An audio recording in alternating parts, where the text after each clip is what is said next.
Hello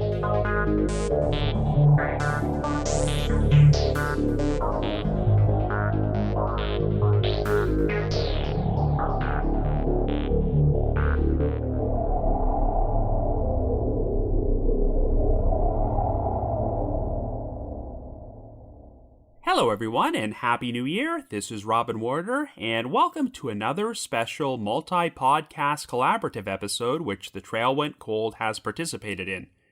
I'm sure you know that I've done quite a few of these in the past for such occasions as Halloween, Valentine's Day, and Mother's Day, where a whole bunch of true crime podcasts record our own 10 to 12 minute section about a case before they're all edited together into one full-length episode and dropped into each of our individual feeds. This particular episode is titled New Year, New Binge, and was organized by Allison from the Coffee and Cases podcast and Johanna from the Fresh Hell podcast. There will be over a dozen podcasts participating in this, and in case you're wondering, my section begins about 2 hours and 6 minutes into the episode, and I'll be talking about the recent identification of Albert Allen Frost. So I hope you enjoy this collaborative episode, and here's hoping you all have a great 2024. Welcome, true crime enthusiasts. I'm your host, Allison from Coffee and Cases podcast, and joining me today is the one, the only. I'm Johanna from Fresh Hell podcast. Get ready for an episode packed with mystery, unsolved cases, intrigue, and a whole lot of new binge-worthy podcast recommendations to carry you into 2024. That's right, Johanna. New Year, New Binge is our theme today, and we're about to unveil some of the most mind-bending, informative, and impactful true crime podcasts to set the tone for 2024. First up on my list is a podcast that delves deep into unsolved mysteries and chilling crimes. Crime Lines. If you're into unraveling mysteries through timelines and meticulous research, Crime Lines is the podcast for you. It's like following the clues in a real-life detective investigation. So grab your detective hats, turn off the lights, and let's dive in. Hi, it's Charlie with Crime Lines here, and today I'm bringing you a case that is known most widely by two words, Baby Holly. So let's go ahead and get started with Harold Klaus, who went by his middle name Dean, and Tina Lynn. The two lived in New Smyrna Beach, Florida in the late 1970s, and they met through their siblings. Tina's brother was dating Dean's sister. At the time they met, Tina was 15 and Dean was 19, and within a year of dating, the two found out that Tina was pregnant. And in spite of their very young ages, they decided to have a quick courthouse wedding in June of 1979. They lived with Tina's sister for a while, and their daughter, Holly Marie, was born on January 24th, 1980. With the hope of better job opportunities, the young family moved to Lewisville, Texas. They had so little at that time that they had to borrow Dean's mother's car just to make the move, and they lived with Dean's cousin until they could get on their feet. At that time, Dallas was exploding in size, so construction and carpentry jobs were plentiful. Dean went right to work building cabinets while Tina stayed home with Holly. Eventually, they were able to get a place of their own, though there were some lean times in there. Dean's job wasn't always steady. It was on an as-needed basis, and things would get really tight during the times he wasn't needed. But from what they reported back to family, they were happy in Texas. But within a few months of their move, Dean and Tina stopped contacting their family in Florida. Many sources say that the last contact was in October of 1980, but the Texas Observer reported that Tina did send a Christmas card to her family, which included a recent picture of Holly, and that may have been sent a little later, possibly November or December. From what we learn later, this card probably did come more like November than December. It was in December of 1980 that Dean's mother, Donna, got a call from someone claiming to have found Donna's car that she had loaned to Tina and Dean. This man was in Los Angeles, and he said he was going to arrange to have the car returned to Florida for her. When a time was arranged to get the car, it was strange. The people who brought the car to Florida wanted to meet at midnight at the Daytona Speedway. When the family got there, they were met by 3 women wearing long robes, and only one of them spoke. She said her name was Sister Susan. She said she wanted to return this car to the family, but it was in exchange for a donation, of course. Hearing from someone with a name like Sister Susan wasn't entirely out of the norm for the family. Dean had dabbled in various groups that grew from the Jesus People movement, more commonly known as the Jesus Freaks, of the 1970s. Like other religious movements of the time, it came from those who had been inspired by the hippie counterculture, the peace-loving movement, but they didn't find the answers they were looking for in either the free love side of things or drug use or both. They were looking for something that encompassed all of the peaceful side without all those other things. And some found this by turning to religion. Not all of these religions were based in Christianity. The Hare Krishna are a good example, as many of their early American members were ex-hippies. Dean was more interested in the Christian groups, particularly the Jesus People movement. When he was 17 and 18, his mom would come home and find men in robes sitting at the table. But Dean's interest in this declined as his relationship with Tina became more serious. But with Sister Susan and other robed women around, it looked like Dean may have gotten back into some type of religious group. And that was what Sister Susan said happened. Dean and Tina were now members of their group and wanted the family to know that they were fine. But they were cutting off contact with anyone outside of the faith, and that included their family. Sister Susan then had the gall to ask Donna for a $1,000 donation to get her car back. According to the Washington Post, the police had been alerted to the meeting and Sister Susan was taken into custody, though the police report about this has not been located as far as I know. It's not clear why they took Sister Susan into custody, maybe on suspicion of theft of the vehicle, but she was not held for long and did not go through any formal charges. At first, the family reluctantly accepted Sister Susan's story that the family had joined this religious group due to Dean's history dabbling with those types of organizations, and also Tina's sweet and trusting nature and her relatively young age would have also made her susceptible to a group like this. Frankly, it sounded like something they might do. But as time passed, it just didn't seem to sit right with Dean and Tina's parents. There's a difference between joining a church and joining a church that makes you cut off all contact with everyone you know. The first thing could have happened, but the second seemed wrong and out of character, especially as time passed. So Dean's mother, Donna, went to the police to report 22-year-old Dean, 18-year-old Tina, and the 1-year-old Holly missing, and she gave Louisville, Texas as their last known location. Donna told the police everything she knew, including the return of the car and the meeting with Sister Susan, and the police essentially told her that adults who choose to cut off contact with their family aren't missing people. Maybe they were in a cult, but that wasn't, as of yet, a police matter. So the parents were left to search for themselves. Though they couldn't get the police to see the family as missing people, they were able to get them listed with the Salvation Army. Now, I didn't know this, but the Salvation Army has their own family reunification program that they've been running since the late 1800s. Their goal is to bring together families who have lost touch with each other.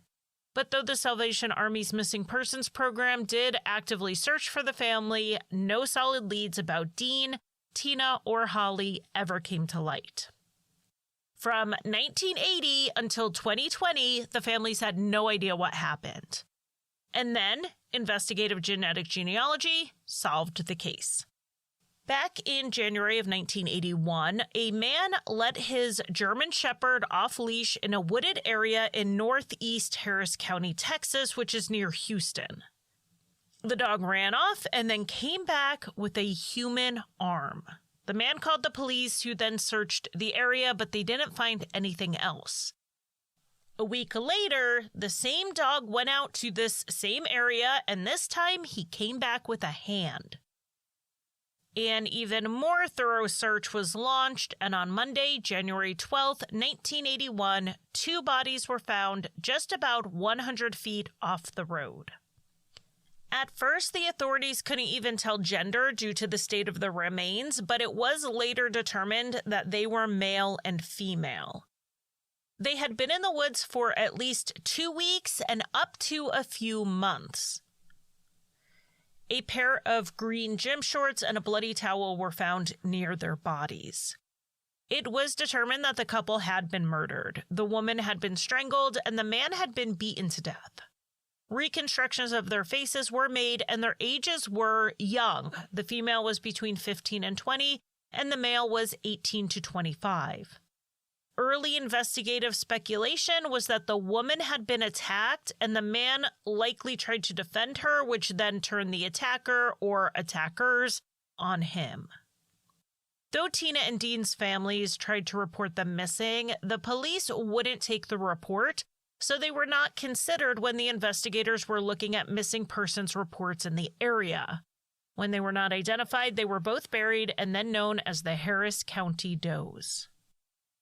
In July of 2011, a cold case investigation took on the case of the Harris County Does, and they were both exhumed to get DNA samples. This was funded thanks to a grant from the National Institute of Justice to do DNA testing on unidentified murder victims, of which there were several in Harris County. Among them were victims of serial killer Dean Corll. As of this recording, only one set of remains from the Dean Corll case remain unidentified, and that case is being actively worked on. The DNA of the Harris County Does was entered into a national database, though they didn't expect to get a hit. The bodies had been found in early 1981, long before people's DNA was being collected into law enforcement databases. So even if one of them did have a criminal record, DNA wouldn't have been taken. But it was there ready to be used when they could use it. And they could in 2020 when they stopped trying to make a direct DNA match and instead tried to make a familial match. Identifinder International took the case and began building out the victims' family trees. They had 2 genealogists working on the case, one working on the male doe and one working on the female. The idea was that since they were found together, identifying one would get them to the other. And this worked. They were first able to find a family tree for the male doe that led them to a family with the last name Klaus out of Kentucky. These were cousins of the male victim. They then learned that the family line had moved to Florida and they were starting to get very close. They narrowed in on one line of the family tree through DNA, but then it was time to do some detective work. They called a woman named Debbie Brooks to ask her if she had a family member go missing in the early 1980s. Debbie was Dean's sister. When Debbie told them that her brother had been missing for a long time, they broke the news to her that they believed his body had been found back in 1981. Debbie mentioned that Dean's wife had gone missing at the same time and that her name was Tina. And so they told her that a woman's body had been found with Dean. So then Debbie asked the next logical question in her mind, what about the baby?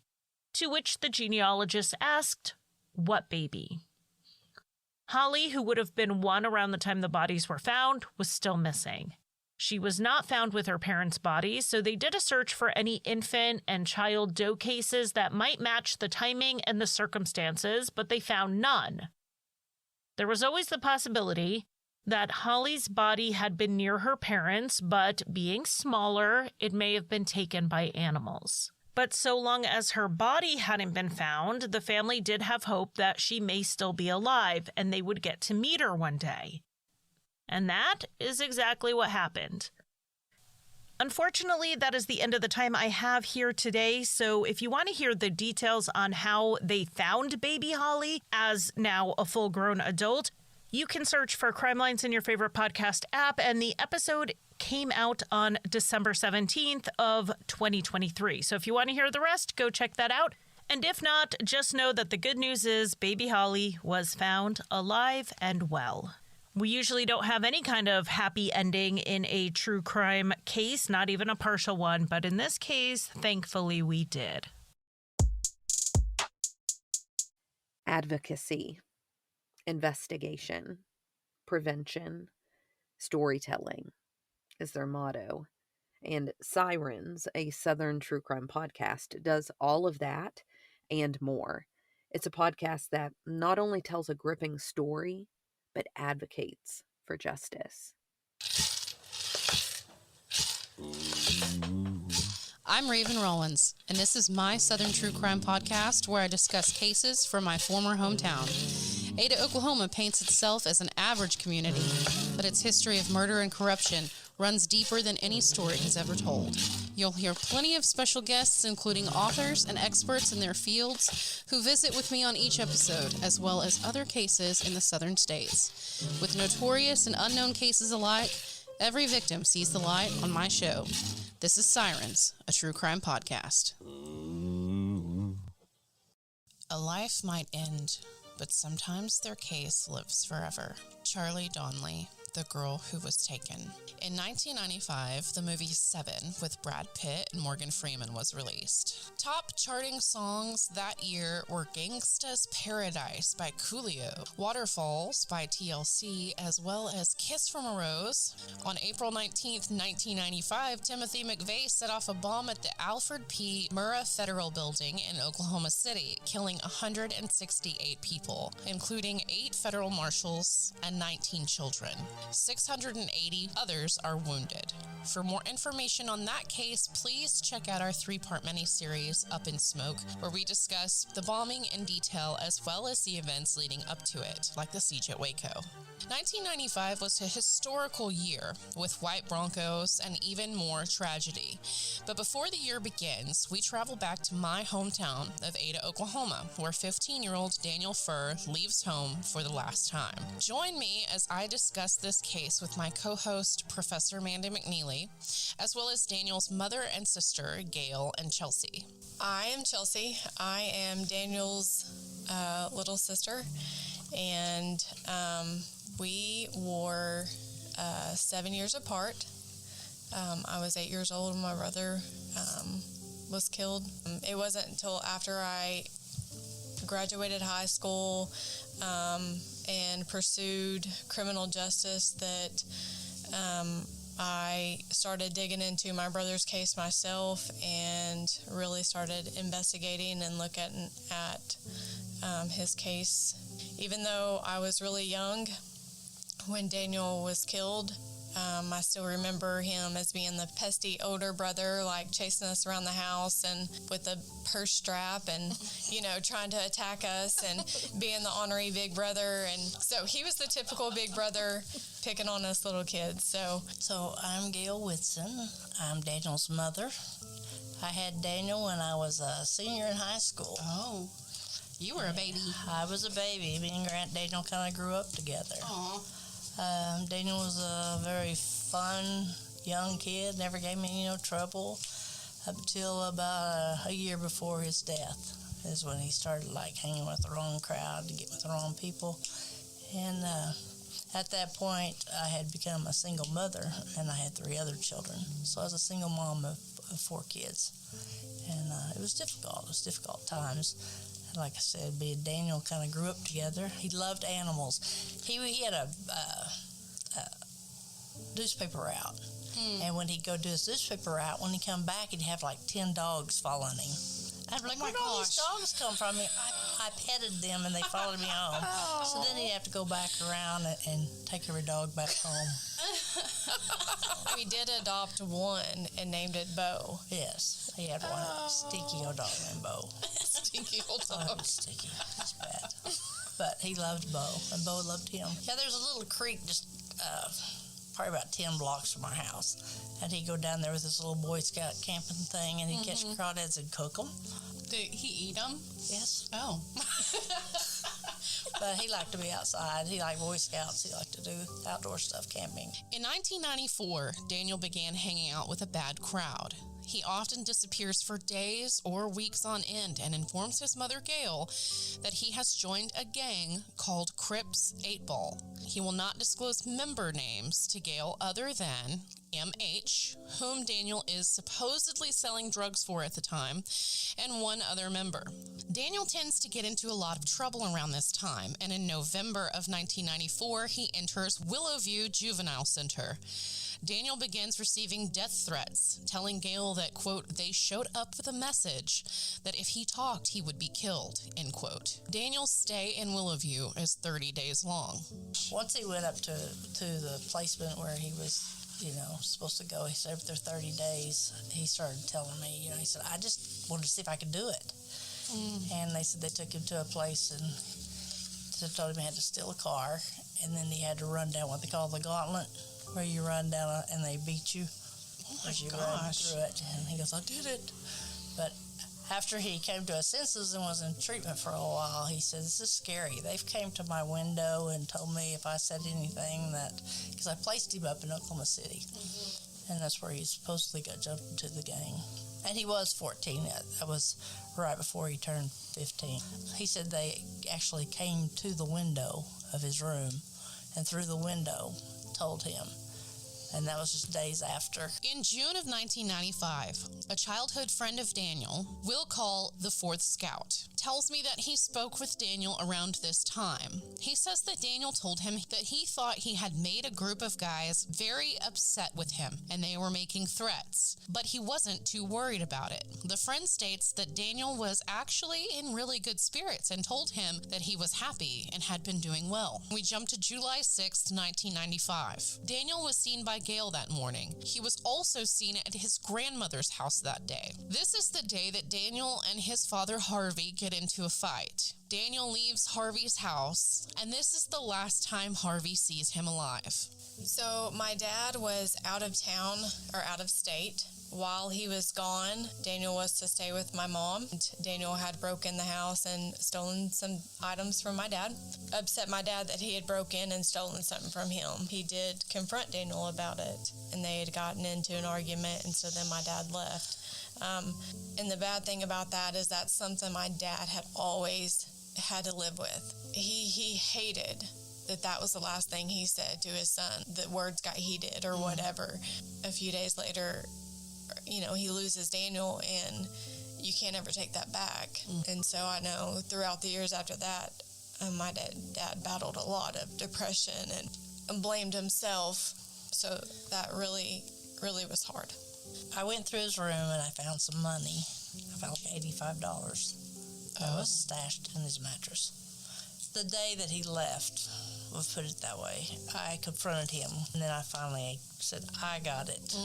And if you will tell me where you got this, I will give it right back. He said, just give my money, Mom. We got a big fight. So the last time I ever talked to my son, too, it was a big fight. And he walked down the street and away. And that was my last words with him, too. So I lived with a lot of regret on that, too.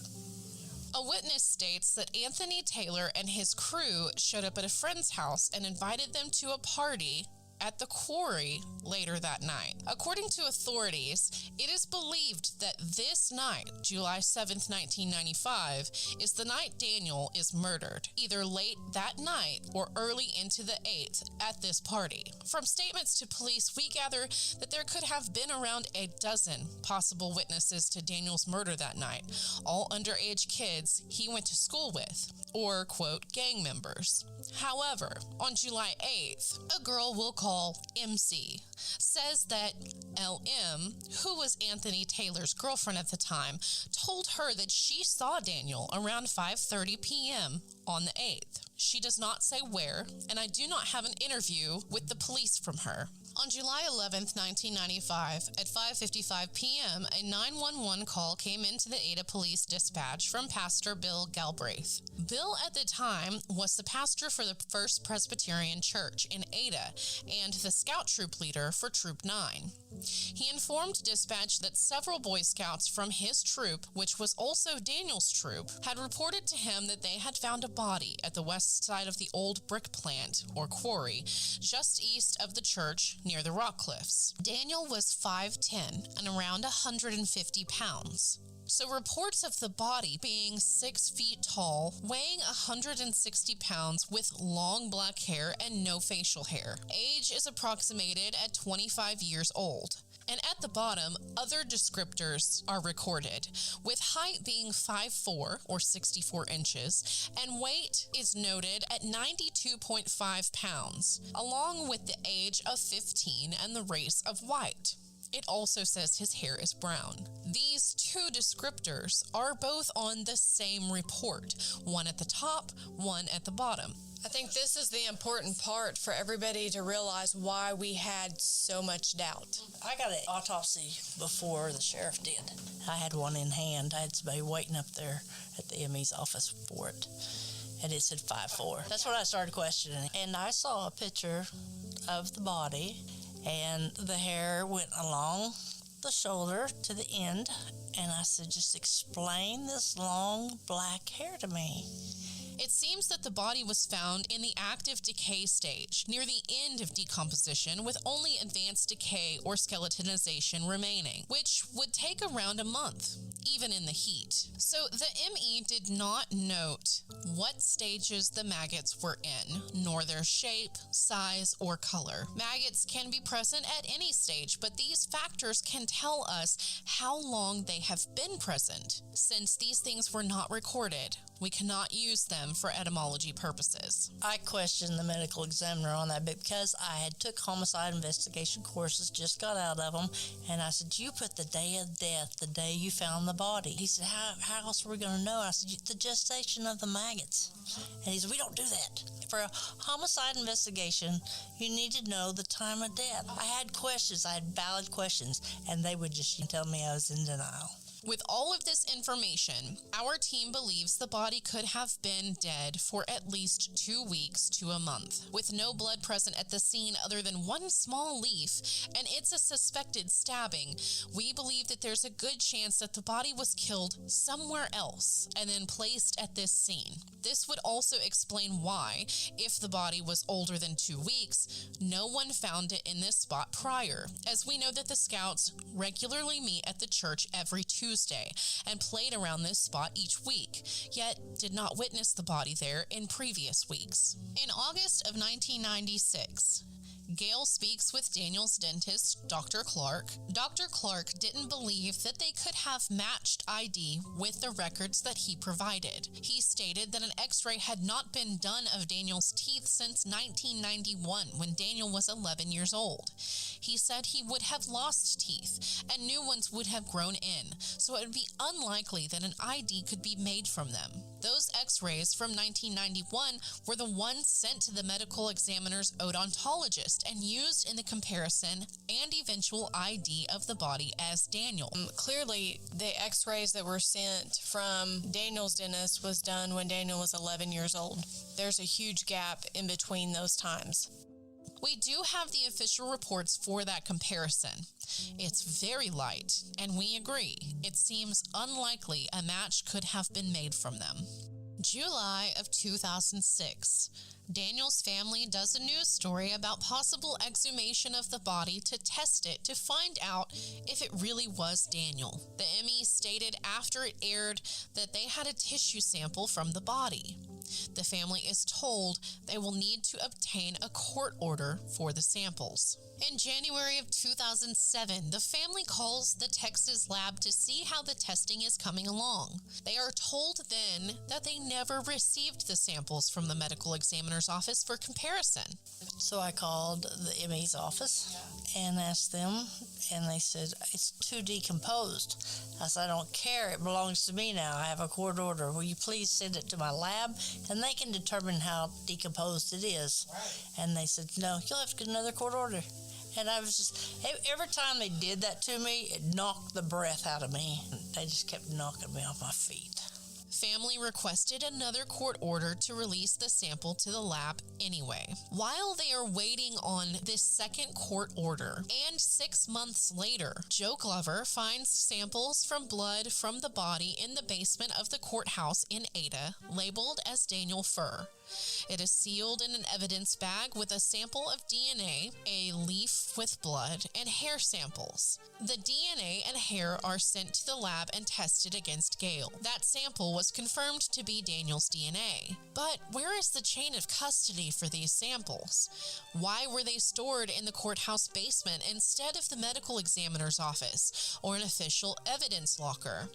How did they have these samples after the medical examiner themselves stated that their samples were not viable and had no other samples? Was the body found at the quarry misidentified due to an overwhelmed system in the months after the Oklahoma City bombing? Why did the medical examiner report one physical finding of the body only to change it later? Why has the autopsy report been left pending for 28 years?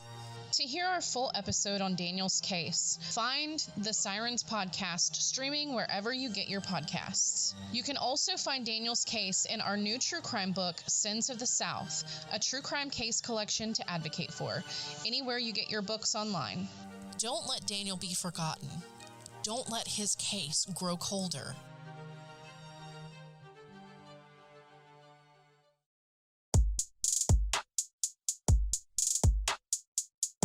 Now, for those of you who enjoy a bit of humor with their crime, Private Dicks is a witty take on the world of private investigators. It's like detective work with a side of laughter. I got the opportunity to interview Jeff Mudgett. Jeff is the author of Bloodstains and has an 8-episode series on the History Channel named American Ripper. He's even done a TED Talk. Jeff is the great-great-grandson of Herman Webster Mudgett. To true crime people, we know that name well, but if you're not a true crime person, Herman Webster Mudgett is the real name for the infamous serial killer H.H. Holmes. This guy is widely considered America's first serial killer. He is the worst of the worst. H.H. Holmes built himself a murder castle in Chicago during the World's Fair in 1893. Holmes was also a career criminal with crimes including insurance fraud, check forging, horse theft, and, of course, murder. His number of victims vary from source to source. I've seen as high as 200 victims, and I've also seen as low as 9, even 1 for sure. And the reason Jeff's done a TED Talk and had a History Channel 8-episode limited series and written his book, Bloodstains, is not only because of the H.H. Holmes thing, but he also thinks that H.H. Holmes is, or was, Jack the Ripper as well. So enjoy the episode. Let me introduce you to everyone here. So we have Jeff Mudgett here today. You're a jack of all trades, Jeff. I'm looking you up. You're an author. You're a TV star. Okay, History Channel TV star. You did a TED Talk. I didn't know that. You were on Sword and Scale. I didn't know that. I didn't listen to that. But that must have been years ago. Maybe I should give a background of you a little bit too. Great-great-grandson of the most evil American in history. Yeah. Great, huh? How proud to be. Yeah. That's crazy to me that, from my understanding, you got told this, like you didn't know this your whole life. Like, when did you find out that you were great-great-grandkid to H.H. Holmes? About 40. 40. I'm 38. It was a family dinner. I read about it in the book, which is, on my revisions coming out here soon, which I'll introduce to all your listeners sometime in your show today. But it was a family dinner, and my grandmother her hobby was looking up our direct descendancy lines, and my ancestors, and her belief all these years had been that it had been the infamous or famous, however you want to call it, Civil War General Robert E. Lee. Oh. All that, and she hired these professional teams to run it down professionally, and give her a full report, verified, certified, all that stuff. Spent a lot of money. That's crazy. I thought you were going to say she was like on ancestry.com, or something like that, but she got a whole team. Oh yeah. No, that was her deal. And that was a long, that was 25 years ago. I could be your grandfather. How old are you, Jeff, if you don't mind me asking? 66 here pretty quick. Yeah. There you go. So you could be my dad. You could be my grandpa if we were like, you don't know my mom. No, I'm just kidding. You never know. Well, I don't know. You look kind of cute. You look kind of cute. She might be pretty. There you go. Yeah. Yeah. So you're sitting around dinner and your grandma's trying to figure out from Robert E. Lee, because she's convinced of that, what happens next. Well, she sits us all down and she's spooning out her famous chicken dumplings, and we're all eager to dive in. And then she says, I've got something to tell you all. The pros came back to me and said that I need to take up another hobby. There's something I need to do differently now. And then she told us what they told her about. It wasn't Robert E. Lee. It was a man that was every major newspaper in the 1890s was referring to as the devil. And it's not just a criminal, the devil. For sure. And she said, and I looked it up, and then my brother was her assistant and all this stuff. He'd always been involved with it too. He jumped in and said, yeah, I did some research, and this was not a good man. And my grandfather's sitting there, and my grandfather was a very quiet, stoic man. I had very little relationship with him, and he's sitting there. I was watching him. You could, because this would have been his grandfather, right? Yeah, for sure. And he explodes at the table, Richard, and storms out of the room. But he's yelling at the family, that name will never be used in my house ever again, and storms out of the room. And we're all just kind of sitting there like, wow, we were just looking for apple pie, we weren't looking for this. You're writing Bloodstains, and then you find out while you're researching, what I find is the craziest thing. Yes, it's crazy that you're your ancestor, but then you up the ante even more. What did you find out while researching H.H. Holmes that is crazy in the whole true crime? It's the one that people get just violently angry with me about, my theory about Holmes having been Jack the Ripper. Da, da, da. Jeff figures out that Holmes likely was Jack the Ripper. And that's who I'm doing a giant series on right now, is Jack the Ripper. Yeah, that's what History hired me to do with them. Yeah, for eight episodes. Yeah. That's so crazy. So what was the first piece of evidence when you were doing your research that put you towards this conclusion? Well, and I wasn't the first. Oh, no. There were other people, historians, that believed there was a connection. I didn't know that. With Holmes and being in London, selling body parts there, working to up his business. And then all of a sudden they started looking at his handwriting comparisons with some of the famous Jack the Ripper letters, the Dear Boss, the Saucy Jack letters, those. And having worked with handwriting comparisons at law, I knew that this was a difficult, and pretty much in the 19th century, Richard, there was no DNA, there were no fingerprints. No. There were dental records and handwriting that the law. Police would come to a crime scene of Jack the Ripper and they'd see blood everywhere and they go like, well, there's no evidence. And then they'd leave. Like nowadays, that would be a treasure trove of so much evidence. You wouldn't have made it past murder one. But back in those days, they needed someone to see them exactly doing it, get caught red-handed, maybe fingerprints, because I think fingerprints are still pretty new. So that was in its infancy. So you're right. Handwriting might have been one of the only few things that they could actually figure out, right? Well, and these guys were on that before me, and they found out what I was doing. They got a hold of me, and they're good people, and they said, hey, we've got this, and if you watch my TED talk, you'll see that I use with their permission, some of their material about the Holmes letters being compared with the Dear Boss letter, and we put it up on screen at TED, and then we asked the audience. I think there was like 2,500 people there, but it was we asked them, we know you're not in Scotland Yard. We know you're not in the FBI. Just look at this picture up here on the wall above me. Look at this. What do you see there? And the whole audience went, it's the same handwriting. It definitely looks similar. I've seen your TED Talk. And I knew that wasn't going to go anywhere as far as history and proof, all right? Just somebody saying, hey, it looks the same. No. So I located, with some help from some of the previous law enforcement people I'd worked with in California, an outfit that did computer programming and comparison for the FBI and Scotland Yard and the CIA with handwriting. Okay. And they were eager to help me. They compared the Dear Boss letter with the Holmes handwriting comparisons, and they came back with 97%. You were saying that even me, if I wrote two different letters, it probably wouldn't come back 97%. No, and they told me that, they were working with a font that was different now than back in the 19th century, and that if we really wanted to get this a direct match, we had to invest in them putting together a new program and doing it again. And they thought they probably could come out with 100%.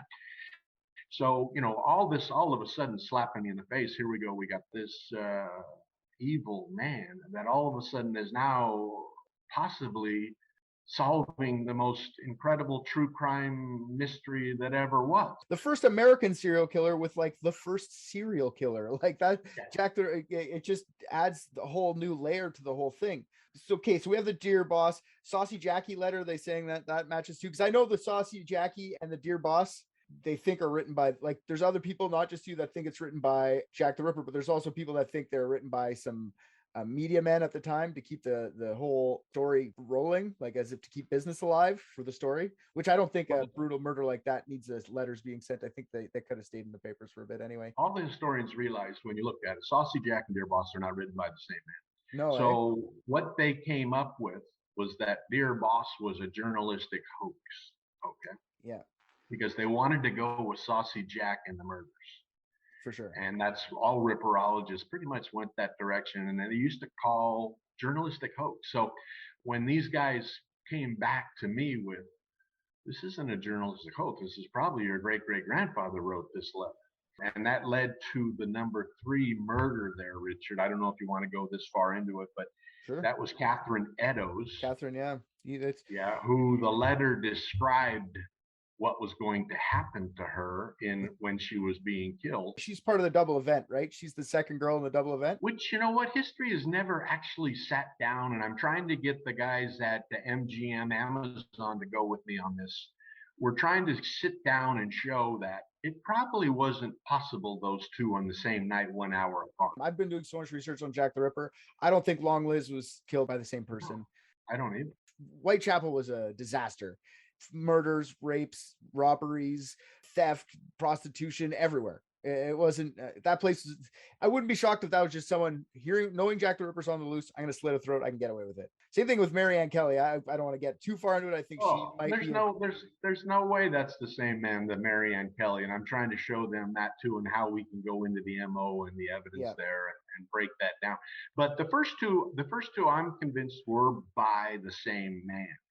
And then I'll give you an interesting story about it. While we were over there filming in London, and History didn't want to put this on the show. Well, I will take that History Channel. Go for it. That's what I mean. Take that History Channel. You can't censor me, History Channel. Yeah, it's going to come out by somebody. It will. Yeah. But I'm sitting there, and you know what? Filming in London with the crew there for Magilla Production was awesome. They treated me like a king. It was fun. My co-host Amaryllis was ex-CIA, and we were. Yeah. I used to call her Scully. She was X-Files. Yeah, I've seen some clips. I didn't want to watch it because I didn't want to ruin this interview. I'm going to watch them right after this. So I'm sitting there in the hotel bar. We finish producing all day long, and we're resting. And the crew's down in the pit, the fire pit of the hotel, planning on the next day's shoot.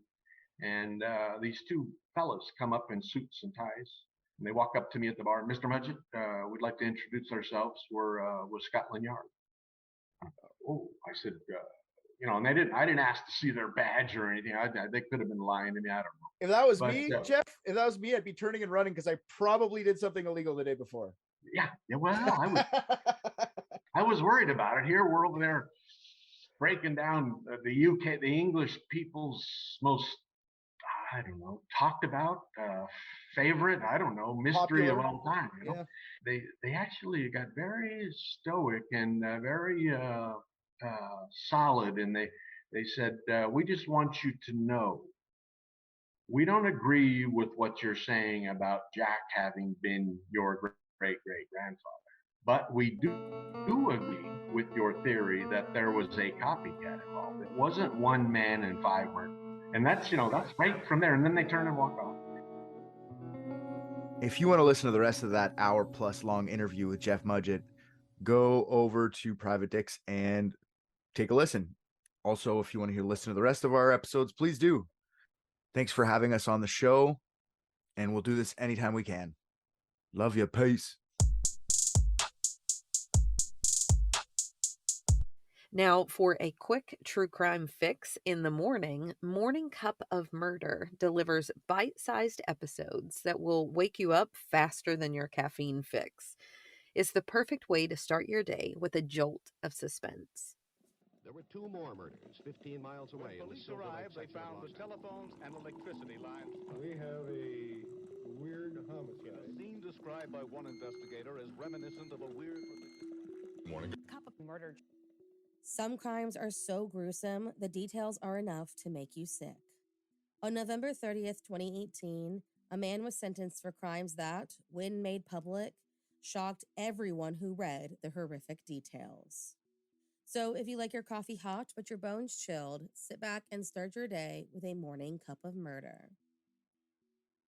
On August 29th, 2010, trail bike riders near Belanglo State Forest in New South Wales stumbled upon the skeletal remains of a woman who, eventually, would be identified as Carly Pierce Stevenson. Initially linked to Ivan Milat and the other backpacker murders, it wasn't until later that forensics would place her time of death years after 1996 when Ivan Milat was finally sent to jail. Called simply Angel by law enforcement due to the t-shirt she was wearing, in 2010, a public plea was made for any information on their unidentified body. And finally, in October of 2015, she was formally identified as 20-year-old Carly. Now, just months before Angel was given her name, a second body was found near Wainarka, South Australia on July 15, 2015. 680 miles away from where Carly was dumped, the remains seemed to belong to a young child and were found surrounded by girls' clothing by a passing motorist who went to examine an abandoned suitcase on the side of the Karoonda Highway. Believing the girl suffered from an incredibly violent death several years before her remains were dumped in that suitcase, police again made a public plea for information and posted details about what was found with and near the body. After more than 1,200 calls to Crime Stoppers, one caller identified the handmade quilt found at the scene as one made by a child's grandmother. The woman died in 2012, believing her daughter and granddaughter were living interstate, and with the help of DNA extracted from the child's skeletal remains, which were then compared to the DNA retained from a neonatal heel prick, a match was made that not only identified the little girl as 2-year-old Condoleezza Pierce, but showed that she was the daughter of Carly Pierce Stevenson. The woman found years before and over 600 miles away. The pair had been reported missing from Alice Springs back in 2009. According to the information gathered by investigators, Carly Jade Pierce Stevenson, born in 1988, had her daughter Condoleezza Kiera Pierce in 2006. The pair were believed to have left the Alice Springs area in 2008 so Carly could go find work and might have traveled to areas like Darwin, Adelaide, the Murray and Riverland districts, Victoria, and Canberra, but were last officially seen on November 8, 2008, when they were stopped by police on the Stewart Highway, and again in December of 2008 in the Canberra area. Appealing to all motel, hotel, and caravan park owners in those areas and asking them to look for Carly and Condoleezza in their records, police learned that on September 4, 2009, Carly's mother filed a missing persons report that was closed just over a month later when she was reassured that they were safe and well, but did not want family to contact them at the time. Police believe that Carly was killed in the Belanglo Forest on December 14th or 15th of 2008, and that her daughter was killed sometime after that in a totally different location. Years after her death, someone used Carly's phone to send false, quote, proof of life messages to loved ones, and both identities were used by third parties to commit Social Security and identity fraud. Though Carly's mother died back in 2012, Her stepfather and stepbrother were still alive and living in Alice Springs. The remains were returned to the area and a funeral service was held in December of 2015. Following whatever leads they had, a joint investigation began, and investigators, following the money trail, were led to a woman who appeared in a credit union in June of 2010, claiming she was Carly Pierce Stevenson. In a wheelchair and accompanied by a man, another woman impersonating the deceased at a Centrelink office in South Australia came in that same year. Within just days of releasing the identities of Carly and Condoleezza, police reported that they had several suspects and that one was already in jail awaiting sentencing on an unrelated charge. On October 28, 2015, 41-year-old Daniel James Holdham was arrested in Cessnock, New South Wales, and later charged with the murder of Carly Pierce Stevenson. According to the investigators, Daniel was in a relationship with a woman named Hazel Passmore, who allegedly stole the woman's identity just after the murder, and might have been in a relationship with Carly at the time of her death. Daniel, back in 2008, had been in an accident with a then partner that resulted in the deaths of her 2 children and her leg being amputated. She is believed to be the woman who was impersonating Carly in the wheelchair. In August of 2008, the month before the accident, she uploaded images of her 2 children and Condoleezza Pierce at a motor show in Alice Springs on her Facebook. Further connecting Daniel to the crime, police allegedly traced a signal from his cell phone to the location near where Carly was eventually found around the suspected time of her murder. On December 15, 2015, he was arrested again for the murder of Condoleezza, who police now believe died just 5 days after her mother, and he was refused bail. After a number of delays to collect more evidence, now coming from a total of 5 jurisdictions, it was alleged during his committal hearing in August of 2017 that Daniel told a witness he stepped on Carly's throat, crushing her windpipe, and admitted to burying her in the forest.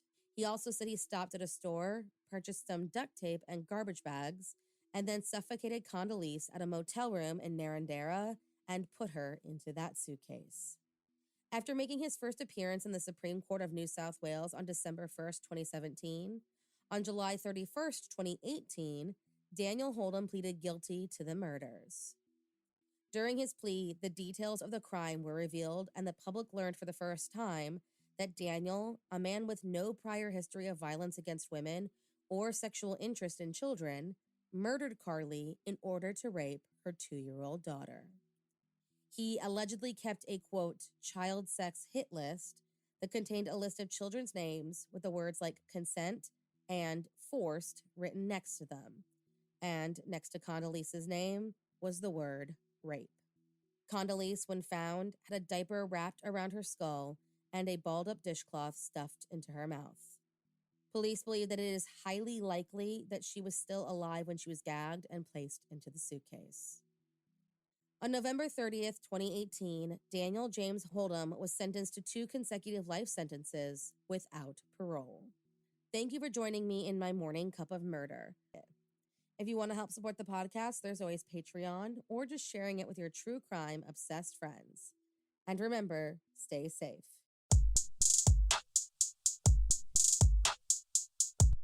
And for the true crime lovers intrigued by the unknown, Persons Unknown explores cases of unsolved murders and of disappearances. It's a deep dive into the mysteries that continue to baffle investigators both in Wales, where our host is based, and in the rest of the world. Persons Unknown is a true crime podcast dedicated to unsolved murders and missing persons cases from all over the world. I'm John, I live in Wales, UK, and I research, write and produce each episode. New episodes are released every other Monday. Cases I have covered recently include the disappearance of Robin Graham from California in 1970, the unsolved murder of Zugametsi Mogamotsi in Botswana 1994, the 1973 unsolved murder of Brian McDermott in Northern Ireland, and the 2008 unsolved murder of Nartai Mallory Manning from Christchurch, New Zealand. The segment I'm sharing with you today is the beginning of the episode about the 1986 unsolved murder of Danuta Kaczmarska. Danuta was a Polish-born doctor living in Birmingham, UK. You can find the rest of the episode by searching for Persons Unknown in your podcast directory, or alternatively, you can follow the link in the show notes. There you will also find a transcript for the episode and a list of the sources I used. Thank you for listening. It was January 22nd, 1986, and enthusiastic amateur photographer Paul Kernich was spending his Wednesday evening going through some slides on a home projector. At 9 p.m, he suddenly became aware of a strong smell of smoke wafting through the living room. He quickly got on the phone and dialed 999 for the emergency services, requesting a fire engine be dispatched to his property in Coniston Close, Hall Green, in the southeast of Birmingham. The response was prompt, and a team of 10 firefighters soon arrived at the scene. A cursory search discovered that the blaze was not at Mr. Kernich's home. The smoke was coming from a house a few doors away, which belonged to a popular local GP, general practitioner, Dr. Danuta Kaczmarska. The firefighters donned breathing apparatus and approached the house. They found the front door locked, so forced entry to the property. Visibility was extremely poor, as the firefighters were enveloped in a thick black blanket of smoke. Even so, it was apparent that the fire was contained to the ground floor, specifically the kitchen. The blaze was able to be put out relatively quickly, within a matter of minutes. The crew began sorting through the wreckage of the fire to ascertain what had gone on and discover its cause. One firefighter crawled over a mound of cold and burnt debris, not knowing what it was. A short time later, at 10 p.m, it was discovered to be the charred remains of a human skeleton. Station Officer Steve Pierce, who was in charge of the operation, contacted detectives and the West Midlands Fire Investigation Team. They were dispatched swiftly, and an incident room was established at nearby Spark Hill Police Station. Attempts were made to formally identify the body. Police suspected the body to be the house owner, 52-year-old Danuta Kaczmarska. Dental records soon proved that this was correct. A pathology report showed that Danuta had been struck forcefully several times with a sharp, heavy object, probably a small axe or machete. 5 wounds had been administered to the back of the head, and at least 1 to the forehead. Later at the inquest, it was said a total of 7 blows were counted. Blood found on the walls testified that the attack had happened in the kitchen. The injuries to the head had rendered Danuta unconscious. The blow to the forehead had fractured the skull, and it was determined that Danuta would have died from this injury alone. However, she was still alive when doused in inflammable liquid and set alight. Before this had happened, Danuta had first been placed atop a pyre of pillows and bedding. A tea towel was found stuffed inside Danuta's mouth. It had been used to gag her and prevent any screams or calls for help from being heard. Though the following information was not released at the time, pathologist Dr. Keith Scott later revealed at the inquest that there were signs of a violent struggle. Danuta had fought back hard. Knives and food items were strewn around the body, as well as copious amounts of blood. There has never been any evidence released that suggests Danuta was sexually assaulted. Police were at a loss as to the motive for such a brutal slaying. Robbery seemed unlikely, as a large amount of cash and valuables were left untouched. Hundreds of pounds in notes and travellers' cheques were found all around the house.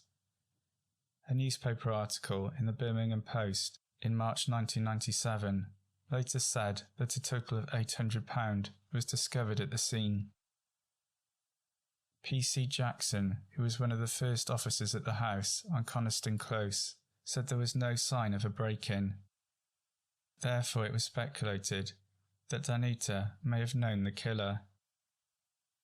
Within a day of the murder, police did say it was believed that Danuta had a number of male friends, and they were attempting to trace and speak with them. Danuta was born in Poland during the mid-1930s. Her father Stefan had been a judge there before emigrating with his family. I am unsure exactly when this happened, but by the mid-1980s, the Kaczmarskas had been in the country for decades. By 1986, Danuta had been a general practitioner in Birmingham for 15 years. At the time of her death, she owned 2 GP surgeries and personally oversaw around 4,000 patients. One surgery was on Westfield Road in Acox Green, and the other on Addison Road, Kings Heath. Some of her patients had trouble pronouncing her last name, Kaczmarska, so she was known by patients and colleagues alike as Dr. K. The amiable GP was held in high regard by the local community. Her neighbours said she was kind and would often give them presents and gifts. Danuta was loved and respected by her patients. She often went the extra mile for them and counted many as friends. Danuta's parents lived in Birmingham too. Her father Stefan had been ill with cancer for some time, and her mother, Alina, is described in one press report as having been suffering stress due to the strain of caring for a terminally ill husband. In a particularly cruel turn of fate, Stefan passed away just 6 days after his daughter's murder. Danuta had at least one sister, Alicia, who was a social worker living in Newcastle in the north of England. She travelled down numerous times over the first few weeks of the investigation to provide valuable information to the police about Danuta's life. Confusingly, later newspaper reports from the 1990s refer to a sister named Irina, who was then living in the south of England. Both the Alicia and Irina mentioned have the same English surname. I'm guessing a married name, so I assume it is the same person, but for some reason she is referred to by different first names. Danuta was a wealthy woman. As well as the 2 surgeries and house in Greenhall, she also owned 2 cottages in Stratford-upon-Avon. I believe she may have owned another house in Birmingham too. Danuta enjoyed foreign holidays and went abroad 2 or 3 times a year. She had travelled extensively in India, China and Sri Lanka. When she died, Danuta left no will, so letters of administration were granted to her 76-year-old mother, Alina. Alina was left to decide what to do with her daughter's considerable estate. It totalled £202,384, the equivalent of over £500,000 today. To put this into perspective, the average house price in the UK in 1986 was a little over £30,000. A woman named Edna, who worked as a receptionist at Danuta's doctor's practice, spoke to the Birmingham Metro News about the murder. She was in complete shock and could not fathom what could have happened to have led to her beloved boss being killed in such a gruesome manner. What made this murder even more baffling and disconcerting was the fact that almost 4 years to the day, another body had been found at the same address, also having been unrecognisably burnt in a fire. To continue listening to the episode, Follow the link in the show notes or search for Persons Unknown in your podcast app. Thank you for listening.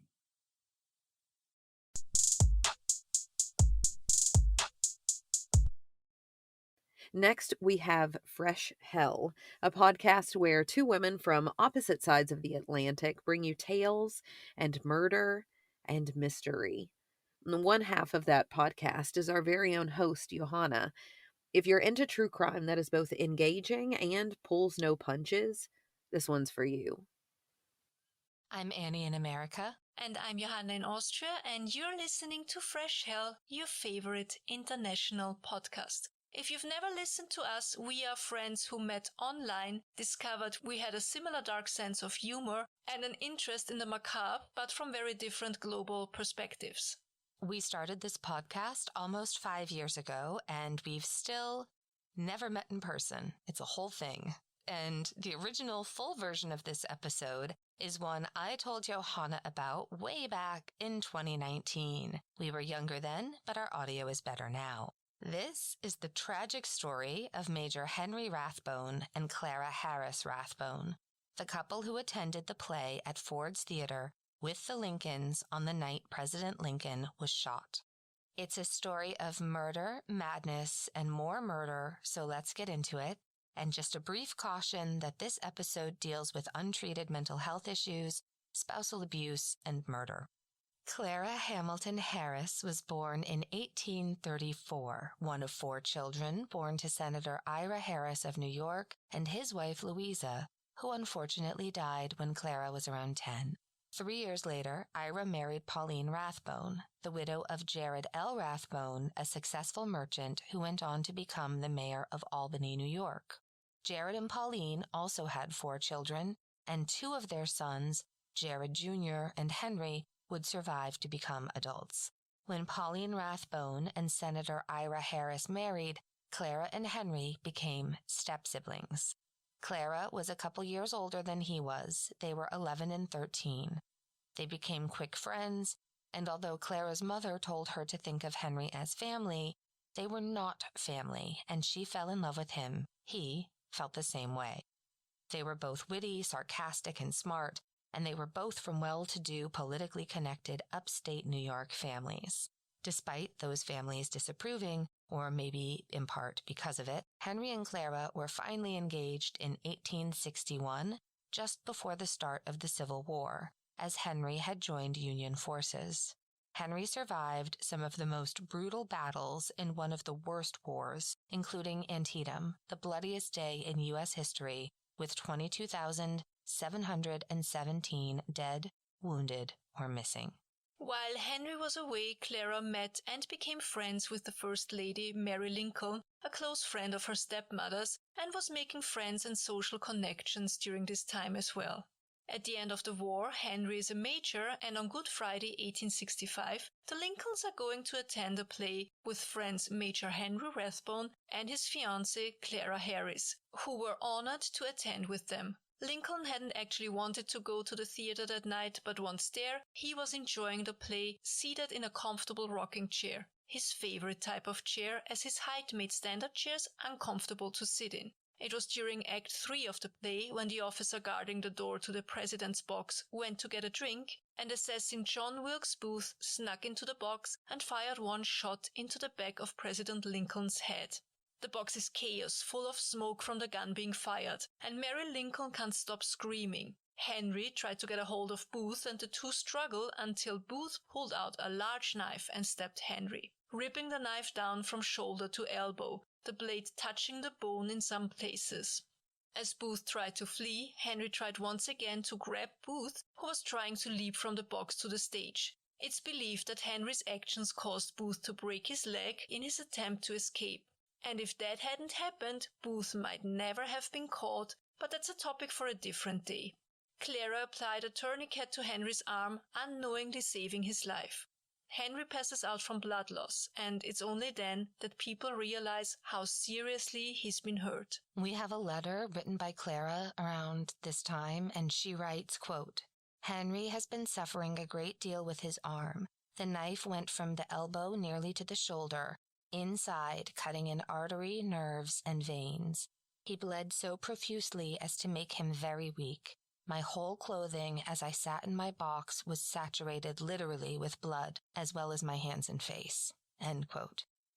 President Lincoln died of his wound at 7:22 a.m. on April 15, 1865. Henry and Clara finally married in July of 1867, but it was said Henry was increasingly depressed and irritable. I think we can make an educated guess that between the horrific battles he survived during the Civil War and the fight in the box the night Lincoln was assassinated, he was suffering from a serious case of PTSD. Henry was not okay. He struggled with terrible survivor's guilt for not having been able to save the president. Clara and Henry's involvement in Lincoln's assassination made them household names, and the attention had begun to make Henry, already struggling with his mental health, increasingly paranoid. He started to think people were talking about him in a way that sometimes scared Clara. Not that there was anything anyone could do about it. In 1870, Henry resigned from the army. The same year, the first child, they would have 3 children in total, was born, with the rank of brevet colonel. But once he left the army, he found it difficult to keep a job, as his mental health was deteriorating. He started to become suspicious of his wife, who he thought was planning to leave him and take the children, and he accused Clara of adultery. He was angry, and he was increasingly bitter that she seemed to love the children more than him, and he'd begun to threaten her. They traveled all over the United States and to Europe seeking treatments for him, but nothing helped. And it wasn't as though he hadn't seen the worst of the front lines and what they had to offer. For example, at the crater of Petersburg, he was shot in the chest and then left for dead for 68 hours. 68 hours, during which time he managed to not pass out and to stay conscious, because he knew if he passed out, his fellow soldiers would bury him alive in a mass grave. If he did also have other underlying mental health issues, which many think he may have, he just survived some of the worst sort of things imaginable, like real Guernica kind of stuff. Despite Henry's increasingly poor mental health, in 1882, President Arthur appointed him as the U.S. consul to the province of Hanover, and the family moved to Germany. Henry was drinking heavily, and he was regularly unfaithful, yet still convinced Clara was the one cheating. Clara's sister was visiting them, and there had been some discussion whether it might make sense that the two of them should return home with the children. Clara's family wanted her to just come home. And this irrational behavior unfortunately came to a tragic end on December 23rd, 1883. There are several accounts of the specifics, and we've chosen one from the Pall Mall Gazette, December 31st, 1883. Quote, "The murder of an American lady at Hanover. Further particulars have been received by telegraph at the London office. The telegram says, quote, though many details of the Rathbone tragedy are concealed from the public, enough is known to show that Mrs. Rathbone sacrificed herself in order to save the lives of her children. Colonel Rathbone was known in former years for his kindly, genial nature. He had, for the last 4 years, become melancholy, morose, and suspicious, and was subject to fits of uncontrollable passion. 4 years ago, he went to Carlsbad, hoping to be cured, but returned rather worse than better. Of late, his condition grew worse, and his fits of passion were more frequent, so that his family had discussed the wisdom of permitting his wife and the children to remain with him. Mrs. Rathbone appears to have been fully aware of the approaching crisis. She is by all described as a lady of exceptional character, gentle, loving, and untiring in her devotion to her husband. She lived only to watch over him. On the Sunday before the tragedy, Rathbone sat moodily at the table of the drawing room for some hours, not speaking a word, but staring blankly before him.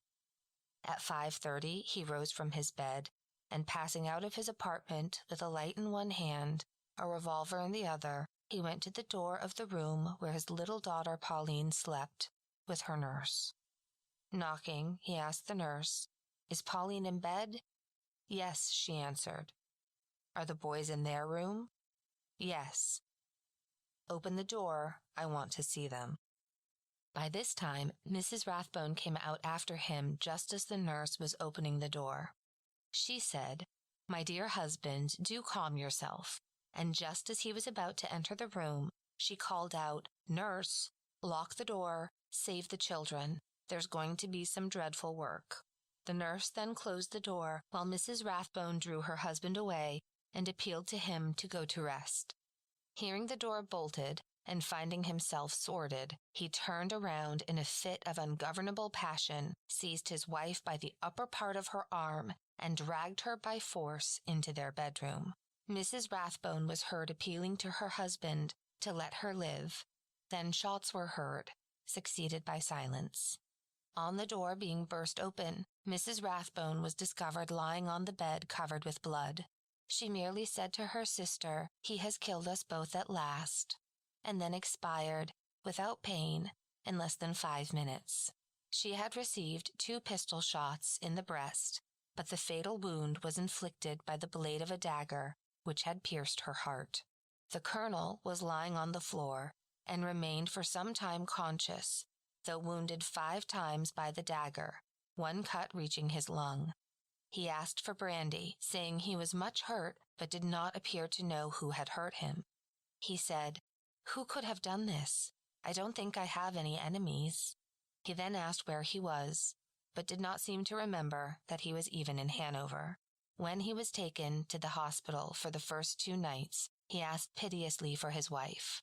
Subsequently, he remembered what he had done and said he had a great provocation. He had got up, he said, and to his great surprise found all the children dressed, evidently with the intention of leaving him. This was a complete delusion. Everything, indeed, points to the conclusion that he was quite responsible for his actions. Dr. Gottlieb is convinced that his mind has been affected since the death of President Lincoln, when he received a wound in the arm from Booth's dagger, and he subsequently had a severe attack of brain fever. In case he should recover, he will be defended by the ex-Hanoverian minister, Windthorst. End quote. So, that's incredibly sad. He stabbed himself in the chest 5 times, but survived. The children went back to New York to live with Clara's brother, William Harris, who raised them. The judge found him insane, and he spent the rest of his life suffering terribly from extreme paranoia at an asylum in Hildesheim, Germany. He died there, aged 74, in 1911, and was buried beside his wife in the Hanover City Cemetery. In 1952, the Hanover City Cemetery, where Clara and Henry were buried, determined that they hadn't had any visitors to their graves, so they dug them up and disposed of their bones. We speak more in depth about their final resting place, the paranormal activity around their Washington home, and the curse of Clara's bloody dress she wore that night Lincoln was assassinated in the longer version of this story in episode 26. Thank you so much for joining us. And remember, if you're going through hell, keep going. Tschüss. Bye.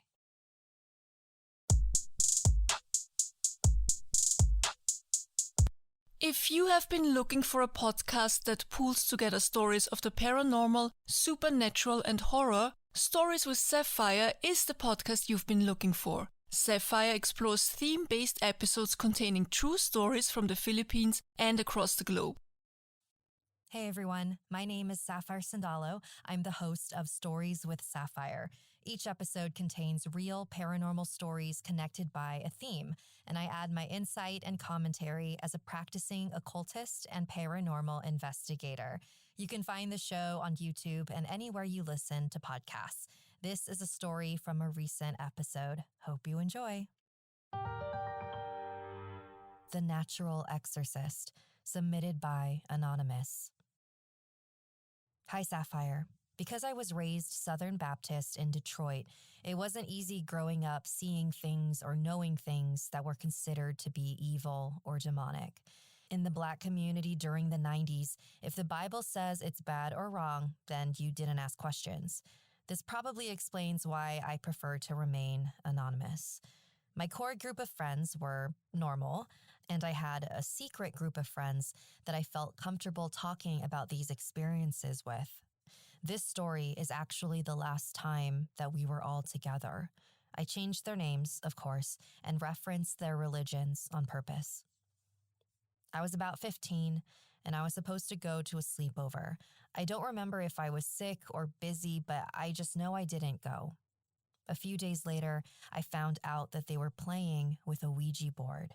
I don't even like going into a house when I know a Ouija board is on the property, so I'm glad I didn't go. Since that sleepover, my friend Sam and I started noticing her older sister, Cassidy, was acting strange. Cassidy was about 2 years older and was, honestly, the ideal sister. She was always helpful, understanding, and just a genuinely good example of the perfect student, child, citizen, as far as we could tell. She had begun acting against their Catholic faith, started rebelling. Something was off. Our other friends, Sasha, who was Muslim, and Yoko, a Buddhist, noticed as well. When Cassidy became more verbally abusive towards her parents and began drawing weird symbols on her arms, we all started to think about that sleepover I missed. Apparently, Cassidy was the one that wanted to use the Ouija board. She told them that it would be funny if they played it and that it would be hilarious if something happened. Sam remembered that Cassidy was openly antagonistic with the board, and things seemed to be off since that night. In our minds, a possession was the only explanation for the new Cassidy. I actually recall a moment when I had contact with the real Cassidy during all of this, and she bluntly told me that she was a prisoner in her own body. We were all 15 or 16, literally had no idea what we were doing. We should have gone to an adult, but for whatever reason, I felt that I could do this, that we could get rid of whatever was attached to Cassidy. The plan was for all of us to find a place that we could do this, get it over with, and pretend it never happened.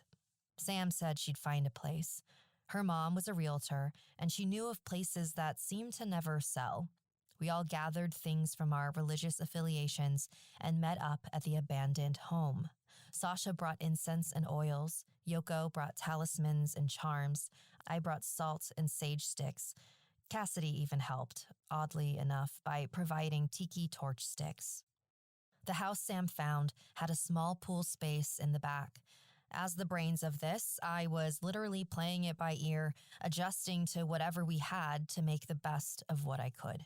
I told Cassidy to stand in the middle of the empty pool, which she mindlessly did. We tied the sage sticks to the tiki torches and jabbed them into the ground at each corner of the pool. Sam was able to get enough water to fill the pool so that it was maybe ankle deep. Nothing happened. We circled the pool with oil, connecting torch to torch. Nothing happened. We placed the talismans and charms around the pool and on ourselves for protection. Nothing happened. We lit the sage sticks. Nothing happened. Finally, we slowly poured the salt on top of the oil line. When the line was complete, Cassidy's face became distorted and her eyes were black. Loudly, I said to my friends, "I don't give a damn who you pray to. Just pray the strongest prayer of protection you know and don't stop." With fear in our voices, we loudly spoke the prayers we knew. Cassidy looked visibly agitated. When we collectively said, "Amen," it was at the top of our voices, and Cassidy's body went limp. She fell into the water, and I started freaking out. Where she previously stood was a black, shadowy figure with reddish eyes, glaring at me. It wasn't paying attention to anyone else. It was staring directly at me, as though my existence was an insult. Finally, I snapped out of it. I screamed for Cassidy, "Get the hell out of the water and run!" That's exactly what we all did. We took off. When we were back at Sam's house, no one said a word. We were still shaken. Yoko was the first to leave, then Sasha. I gave the sisters a small hug and walked out the house, taking the quick route home. For some reason, I felt that I'd be safer in my own home. I haven't seen any of them since that night. About 5 years later, I was talking to the pastor about everything. I was telling him that I felt that I was cursed and that I needed to figure out how to get rid of this. He said something that actually made me cry, and I'm crying now as I think back on it. God doesn't give curses. He gives gifts. You didn't seek this, but it's been there since birth, which is what makes this a gift. As for your so-called exorcism, you did horribly well. At that, he actually laughed. You got it out. Great. Why didn't you tell the demon where to go? I didn't think about that. I just wanted to help my friend. And this is why you guys should have gone to an adult. I felt a little better, but what he said next was what really hit hard. For someone that had never done this, you really seemed to have a good idea of what to do, though. You never sought this information out, right? I shook my head. Is anyone else in your family like this? Well, my grandmother, who died when I was 16, she was like this. Her mother, too. And to my knowledge, my great-grandmother, but she died before I was born. I think you're experiencing genetic memory. Roughly speaking, this is something that happens when you seem to have knowledge of something, but you're not sure how you know it. I think God is allowing your great-grandmother to positively impact your gift. I moved away from Detroit a few years later. I still have experiences where I seem to know about various paranormal or spiritual things with no idea of how I know it. I've even heard my grandmother's voice guiding me through a few of them. I'm interested to see what you make of this, or if you have had a similar experience. Maybe not the exorcism, but with genetic memory. Be blessed.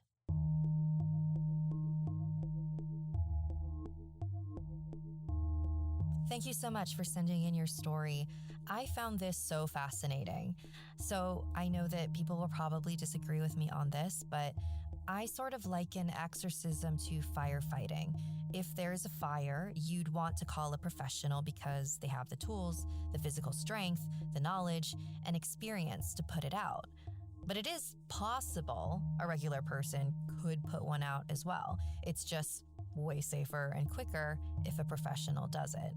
So my theory is that you were dealing with a very small fire, which makes sense since Ouija boards tend to attract these lowly trickster types. And genetic memory is absolutely a thing. All the oocytes, which are the things that become eggs that a woman will produce in her life, are created when she is a 4-month-old fetus in the womb, which means that part of us existed inside of our maternal grandmothers. So parts of her life are energetically imprinted on us before we even existed. So yes, I absolutely do believe that it is your great-grandmother guiding you through these moments and helping you stay safe.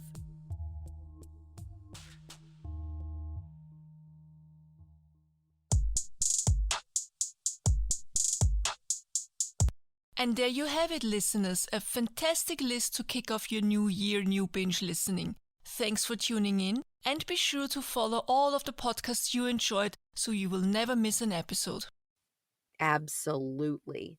Remember to follow them on social media as well. We hope you've enjoyed part 1 of this collab episode. Make sure to stay tuned for a whole new lineup of podcasts tomorrow that we know you'll enjoy. Until then, happy binging.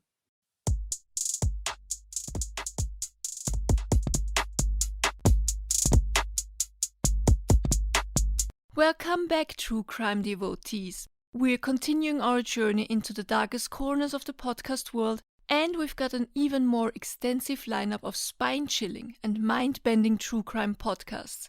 I'm Johanna, co-host of Fresh Hell Podcast, and I'm joined by the amazing Allison, co-host of Coffee and Cases podcast. We're about to reveal some hidden gems in the true crime podcast realm. Brace yourselves for an even deeper dive into the mysteries that await in 2024.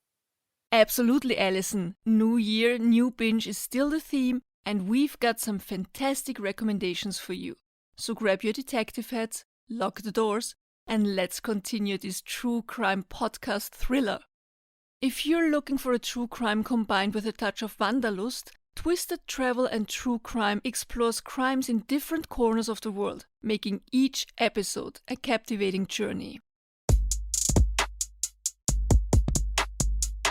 It was an uncomfortably hot and dry day in February of 2016 when two backpackers, one from Germany and one from Brazil, struck up a friendship and decided to head to Melbourne, Australia from Adelaide. They asked to ride share with 59-year-old Roman Hines. Little did they know they had accepted a lift from a man who was planning a vile and terrifying attack. You're listening to Twisted Travel and True Crime, and I'm your host, Sandy. Let's hit the road. Australia has been a country that people aspire to travel to. The appeal of the golden beaches, the surf culture, and the never-ending sunshine make it attractive to young backpackers in particular. As one of the most diverse countries in the world with over 10,000 gorgeous beaches, the incredible beauty of the outback, hundreds of tropical islands, vibrant cities, friendly people, and of course we can't forget the strange and wonderful creatures that can't be found anywhere else in the world, Australia is at the top of many travelers' bucket lists, including mine. Lena Rebente, a pretty petite blonde from Germany, was 23 years old when she decided she would visit the country. She was in her gap year. Gap years can look different for everyone, but for those of us who didn't have one or don't know what they are, it's essentially a full year or even a semester of learning experiences. Usually it's taken after high school and before taking a job or post-secondary education. Many people consider it to be an opportunity to immerse themselves in another culture or to challenge their comfort zones. It also gives them time to consider what they really want to do with their lives. Lena decided backpacking to Australia was what she wanted to do. As part of her preparation, she and her friends watched a backpacker horror film called Wolf Creek. If you haven't seen it, it's about 3 backpackers who find themselves taken captive and then hunted by a psychopath who chases them through several mining sites south of Wolf Creek in Australia. Lena laughed the movie off, thinking it was a work of pure fiction, although it was loosely based on true crime, including the murders of backpackers by serial killer Ivan Milat in the 1990s and Bradley Murdoch in 2001. Little did she know how close her real-life story would come to the plot of the movie. Lena's backpacking plans brought her to Adelaide. It was in this coastal city that she would meet a fellow backpacker named Beatrice. Beatrice, a Brazilian beauty with long dark hair and eyes, contrasted beautifully with Lena's fair skin and blonde hair.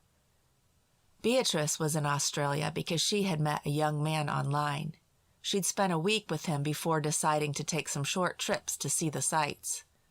The girls were both young and adventurous, but it was also their first time traveling alone, and because they were new to Australia, they decided to pair up. They had the same destination in mind, the Great Ocean Road. This stretch of road is 150 miles long. It's one of the most beautiful scenic roads in the world. The girls would get to see rugged cliffs, beautiful rock formations, and stunning beaches along the way. The first part of their trip would take them to Melbourne. It was an 8-hour ride from Adelaide. Neither of the girls had much money, so they thought the best thing they could do was try to find a ride with someone else. They used an app called Gumtree. I believe it's a lot like Craigslist in the States. You can buy and sell things, look for jobs, and in Lena and Beatrice's case, rideshare or carpool. Beatrice posted an ad reading, "Hey, I'm a 23-year-old Brazilian looking for someone to travel from Adelaide to Melbourne from the 9th to the 11th. I'm flexible. I can change my plans a bit. Just let me know if you're interested. Cheers." She had only 2 responses to her ad. One she felt very comfortable with, but unfortunately those plans fell through because the gentleman's car broke down the night before they were planning to leave. The second response she received was from a man named Roman. She decided to call him, even though she felt like he was impatient. When she wouldn't respond to him quickly, he would send her messages like, "Just reply, tell me if you want to go or not," and words along the lines of, "Don't be rude." Her options had been limited, and because she was traveling with Lena, she decided to call Roman and catch that ride after all. The following Tuesday, the 3 of them would meet to begin the road trip. When the girls first laid eyes on Roman Hines, they were surprised because he was older than they expected. He was 59 and sported a handlebar mustache. The girls both had passing thoughts that if they had been alone, they probably wouldn't have taken a ride with the tall, older man. What the girls didn't know was that they were now inside the car of a man who had no good intentions when it came to the girls. Blissfully unaware of what was going on inside Roman's head, the girls rode along happily.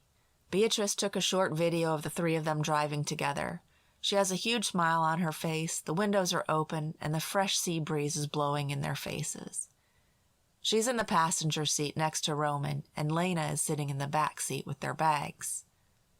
Roman told the girls a little bit about the history of Australia, the landscapes that they passed, but mostly he was quiet. He'd stop occasionally for the girls to get out and take pictures. In one video, Beatrice is taking a selfie, turning herself in a circle so her audience can see the beauty surrounding her. In the background, Roman's truck comes into view and then just as quickly moves off the screen. He worked to make them feel comfortable with him, and in all honesty they were. That is until 2 hours into the trip, when he unexpectedly drove off the main road into an area called Salt Creek. Salt Creek is a remote fishing destination that is part of the Coorong National Park. He tells the girls that most of the year that part of the beach they are driving on was underwater and they were lucky to be able to see it. He reassured them by saying it was a beautiful area and suggested they should camp there for the night. Once again, the girls are feeling a bit strange about the circumstances they are in, but they also want to enjoy the sights. Taking the advice of a local seemed like an opportunity they shouldn't miss, they rationalized. Roman got out of the truck and began pulling out camping equipment. The girls had a brief discussion about whether Roman was an okay guy. Beatrice reassured Lena, saying that she thought he was weird but that everything was okay. Roman set up a tent for himself and one for the girls. The campsite was in a bit of a depression where the beach ends and the sand dunes began. The dunes were fairly small near the beach, but tall enough that if you walked behind one, someone wouldn't see you from the other side. They raised and lowered across the landscape like waves. There were bushes and scrub plants growing on the dunes varying in height from a foot to large enough to hide a car, but they were sporadic. The isolated campsite was sandwiched between sand dunes and brush on one side and a large extended beach leading to the water on the other. Once the tents and pop-up table were set up, Roman takes out a bit of a meal and some wine. Beatrice begins cooking some pasta. Lena is tired, so she decides to take a nap in the back of Roman's truck, while Beatrice decides to catch some sun. She puts on her bathing suit and begins to relax. After a while, Roman tells her that he has seen some kangaroo prints, and there must be some nearby. He asks Beatrice if she wants to come with him to look for them. Beatrice, not wanting to miss an opportunity, trustingly agrees, and they begin to walk further back from the beach into the undulating dunes. They searched, but they didn't see any kangaroos. Beatrice was becoming bored, so she told Roman she wanted to head back to camp. She turned to leave when he grabbed her and pushed her to the ground. She was so surprised by that attack that at first she thought he was joking. She turned towards him and said, "Don't do that. That's not funny." But that's when she realized he was going to hurt her. He climbed on her back and put his arm around her neck. Then he pulled out a knife, stabbing it into the sand near her head. Out came some ropes he had concealed from her, and he began making movements toward tying her up. In an act of defiance, she grabbed the ropes and threw them away from her. He punched her in the face and told her that if she made it hard for him, he'd break her arm. He then grabbed her, pushing her face into the ground and placing himself over her, preventing her from getting up. He tied her hands together behind her back, and once he had total dominance over her, he cut her bathing suit off. He punched her and spit in her face, then began kissing and licking her face and her body. Beatrice was terrified and began thinking she might be murdered. She asked Roman if he was going to kill her, but he didn't answer. At that point, he shoved her bikini bottoms into her mouth in an attempt to keep her quiet. She spit them out and tried to reason with him, but that made him even more angry. He punched her over and over. Beatrice was forced to imagine what it would be like to die there. She pictured her mother having to see her dead body. She realized it was unlikely she'd survive or even be found. She pushed these negative thoughts aside and chose to think about what she had to do to get out of the situation. She thought she'd try to manipulate him by getting him closer to camp and closer to Lena. She asked him why it had to be this way, telling him that if he wanted to do something with her, all he had to do was ask. Things would be nicer if they could just go to one of the tents. They could relax together. It didn't have to be so rough. At this point, Roman turned her face down in the dirt and tied her ankles. He lifted her up so she could walk with small steps, but she couldn't run. He began walking her slowly back towards their campsite through the dunes.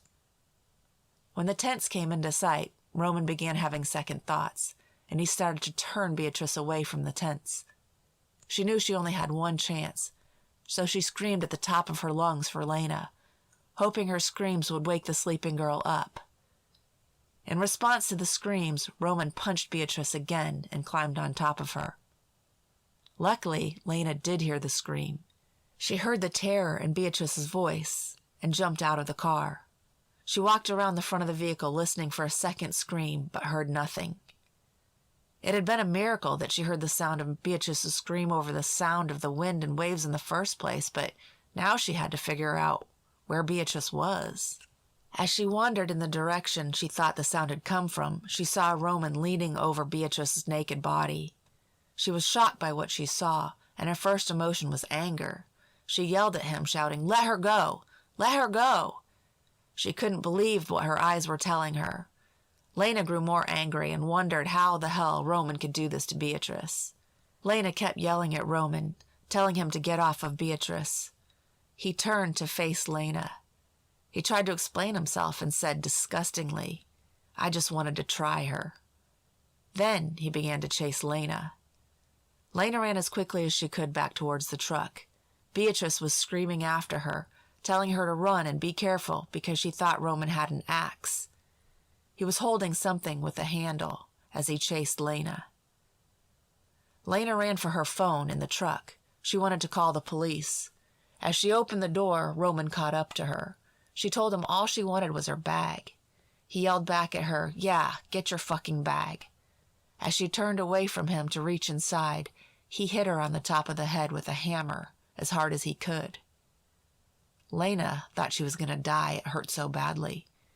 She wasn't sure what she'd been hit with because she couldn't see for a few seconds after that first blow. She felt wobbly on her feet, but she knew she had to run. Roman chased her, hitting her again and again and again. She ran as fast as she could, feeling dazed and dizzy, stumbling. He would hit her 4 more times in the head, but she never gave up. She kept running. She was small, but fast. At 6'6" and 61 years old, Roman was having a hard time catching her on his feet, so he retreated to his vehicle with the intention of driving her down. I'm sorry I have to leave you on a bit of a cliffhanger there, but I would love for you to come and listen to the rest of this episode on Twisted Travel and True Crime. It's called The Salt Creek Attack, Roman Hines, Lena Rabente, and Beatrice. Please come check it out and check the rest of Twisted Travel and True Crime social media on Facebook, Instagram, and TikTok. Thanks for listening.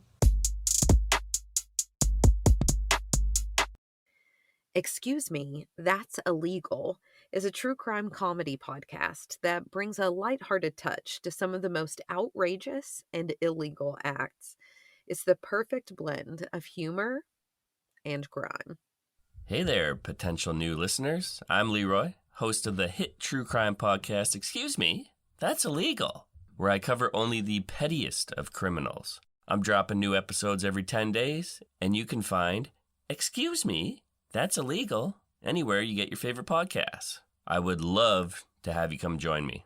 That is enough self-promotion over here.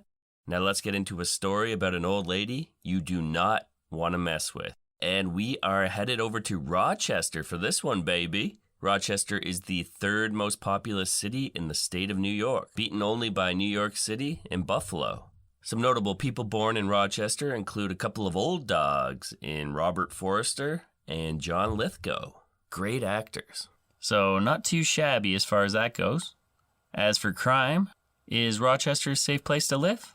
Let's check in with our friends at neighborhoodscout.com to find out more. Rochester has given us 7 on their crime index, meaning it's only safer than 7% of the cities in the United States. Chances of becoming a victim of a property crime in Rochester are 1 in 29, while chances of becoming a victim of a violent crime are 1 in 132. Not sure exactly what the intent of the criminal in this story was, though, because things just didn't play out the way he intended. With that being said, let's join 82-year-old grandmother Willie Murphy at her home.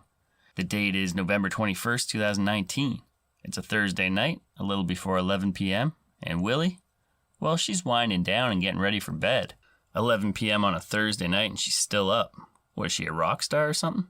Most old ladies are dozing off in their easy chairs by 8 o'clock while watching Jeopardy. But Willie is definitely not like most old ladies, perhaps unlike any of them. As the cool kids would say, she's built different. Before we get into the events that are about to unfold, let's get some important background on this little firecracker. Willie stands at just 5 feet tall and 105 pounds, but she is full of energy and oozing charisma. She's also a bit of a local celebrity. 1 year earlier, she was interviewed on the Today Show, and ESPN also did a feature on her. This is all due to a little hobby Willie decided to pick up 10 years ago, and that hobby was knitting. No, just kidding. She actually got into powerlifting. She originally tried it out as a way to stay in shape, keep her independence and all that, but turns out she was pretty darn good at it. It wasn't long before she joined the WNPF, the World National Powerlifting Federation, and she was smashing state records in her age bracket. As you can imagine, there ain't too many seniors who powerlift. They're mostly lifting pills and prescriptions from their many doctor's visits. Getting up out of that lazy boy and working the remote is likely how I'm going to exercise if I ever hit 80. Here's what WNPF Vice President Ron Diamisis, something like that, whatever. Here's what he had to say about Willie. Quote, I've had other seniors competing in their low 70s or middle 70s, but Willie's my first 80-year and older. And as far as her personality, there's no one that can beat Willie. End quote. They actually had to create an 80 and older bracket specifically for Willie. Let's hear what she has to say about all this. Weightlifting Willie, quote, everybody's not able to power lift. A lot of older people, they're into swimming, yoga, tai chi, various other things. But I guess I'm just unusual because I'm into natural powerlifting. End quote. Willie's old school. She doesn't have a trainer or any of that shit. She doesn't really diet. She's not down in protein shakes and bars and calorie counting. She still enjoys pizza and the occasional rum with cranberry juice. Delicious. She works out at her local YMCA gym a few days a week. She figured things out by just kind of watching the men lifting weights, and she picked up pointers here and there. Let's get another weightlifting Willie quote about how she got started. I was surprised that people were thinking that it was strange of me to be in the gym with mostly men at that particular time, but I kept getting stronger and stronger. And I don't wear any belts, I don't use chalk, and I don't use the ammonia like other people when they compete in a competition. It just happened, I guess. I'm just one of those things that nature has taken good care of me. End quote. I'm not going to pretend I know much about weightlifting, but Willie is impressive. Sure, she's the only one participating at meets in her category right now. But I mean, at 82, she can do one-handed push-ups and she can deadlift 225 pounds repeatedly. Like a boss. Like I said, she's only 105 pounds. So I'd say that's pretty great. In 2014, Willie was named WNPF Powerlifter of the Year, a very prestigious honor. She also held a government job for 40 years. She was a social worker, and now she volunteers at her local health center, helping elderly people, probably most of them younger than her, do basic exercises. Willie's an extremely accomplished woman, a good person, and tough as they come.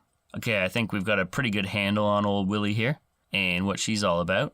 So let's get back to her home on that cold November night, just before 11 p.m. As she gets ready for bed, Willie hears some thumping at her front door. She walks over and hollers, "Who is it?" to the person on the other side. She ain't no fool. She's not opening the door this time of night until she gets some details. There's a man yelling for her to let him in. He claims he's been shot and he needs an ambulance. Willie runs over to the telephone and dials 911, and it's at this moment she hears another loud bang. Oh, hell no. The man busted down her door, and now it's just old Willie face to face with this strange man in her home.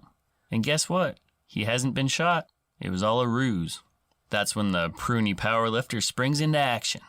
She grabs a small table close by and You know what? Let's hear how it all went down according to Willie in her animated retelling of events in an interview with ABC 13 News. Weightlifting Willie, quote, "I'm alone and I'm old, but guess what? I am tough," she says as she flexes her muscles. "And you want to know what happened? He picked the wrong house to break into. I took that table and I got to working on him. And guess what? The table broke. And it had middle legs. And I'm jugging him and jugging him and jugging him. And when he's down, I'm jumping on him. Ah, ah, ah. And the telephone is still on for 911. And I'm running into the kitchen, and there's a bottle of baby shampoo on the table. I grab the shampoo, and guess what? He's still on the ground, and I'm pouring it all on his face. The whole thing. And he's trying to get up, and he's pulling, and I got the broom. And now he's pulling the broom. And I'm hitting him with the broom. I'm hitting him. And guess what? He wants to get the heck out of there. And I'm trying to help him get out of the house. But he's too heavy. I can't move him. He's dead weight. And at that time, the police arrive on my porch. End quote. I love Willie. She's hilarious. As she's describing the scene, she's wearing a red bandana, do-rag kind of thing, and a World National Powerlifting Federation muscle shirt. And I gotta say, she looks great for 82. She has a lot of baggage under her eyes, which is to be expected. But other than that, smooth skin. Very toned, muscular biceps. Not an ounce of flab on those bad boys. No bingo wings on her, as I like to call them. You know, that flabby skin hanging below the arms? Yet, her body's holding up real nice. Sorry, I didn't mean to sound like a pervert there. But it's the truth. And she's very sharp, still got her wits about her. There was a lot going on in her retelling of events there. Imagine this man. We never find out his name, but he's 29 years old, and he busts into this 82-year-old woman's home. She's only 5 feet tall, a little over 100 pounds, soaking wet. She's probably in a robe with curlers in her hair. He's likely thinking, damn, I couldn't have picked an easier victim if I tried. And boy, was he wrong. She beat the brakes off him. It sounded like a wrestling match. He's getting smashed with tables, chairs, jabbed with brooms, baby shampoo smeared in his eyes. She's jumping on him. Oh man, I'd buy that fight on pay-per-view in a heartbeat. I'd pay $50 right now. For sure. I like how at the end of it, she was even trying to help the guy out, feeling sorry for him. Get him the heck out of there before the police showed up. Thankfully, police were pretty cool about the whole situation once they arrived. They said the man was extremely intoxicated and had no clue what was going on. I don't doubt the man was inebriated, but it makes you wonder how much of his cluelessness was due to the booze and how much was due to the absolute beatdown Willie just unleashed upon him. I'm not sure what the man's intentions were, but Willie, being the caring soul she is, asked police not to press charges. She also made sure that the guy received proper medical treatment. She knew she messed him up pretty good. After the intruder was taken to the hospital, police stuck around for a while, hanging out on Willie's front porch. Partly to make sure she was okay, but also so they could take selfies with her. After all, she's a local legend. So there you have it, a happy ending. The intruder learned a hard lesson. Strange that he didn't get arrested, but I suppose the humiliation of getting roughed up by an 82-year-old, 105-pound granny was punishment enough. At least he didn't have to go to jail. And Willie didn't seem rattled by the situation at all. If anything, she just has another cool story to tell her pals over at the YMCA. Alright, that'll do it for the tale of the bodybuilding badass Willie Murphy. I hope you enjoyed it, even half as much as I did. A nefarious nightmare lives up to its name. It's a deep dive into the darkest realms of crime, focusing awareness mainly on lesser-known crimes and crimes against those who are especially vulnerable. It will leave you questioning the very nature of humanity. Hi, everyone. My name is Courtney, and I am one half of a true crime podcast called A Nefarious Nightmare. My co-host is also my best friend, Amanda Cronin. I've known her for over 10 years now, and we decided one day to start a podcast, and here we are. To explain, our podcast considers victims and survivors bees because bees are strong, resilient, yet vulnerable. And, as we all know, the world can't survive and thrive without bees. We all know this, right? I hope so. Typically, we like to dive into the psychology behind the crime and delve deep into things such as narcissism and sociopathy. Amanda and I are versed in statistics behind sexual assault based off of my background in working with lawyers to prevent sex abuse in child-serving organizations. The majority of our episodes discuss sexual abuse or sexual assault. In a lot of our episodes, you hear straight from the survivor themselves. Every now and then, we will delve into a case that is a little more well-known, either because it's relevant to the movement in some way or just that it piqued our interest, such as the case that we bring you today about Tamla Horsford. Here's a small preview of that episode titled Tequila and a Prayer. What really happened to Tamla Horsford? We hope you enjoy it. We want to make you all aware that, as with every case we cover, all parties are presumed innocent until proven guilty by law. We shouldn't have to give that disclaimer, but there it is. Take that however you may and deduce from this case what you will.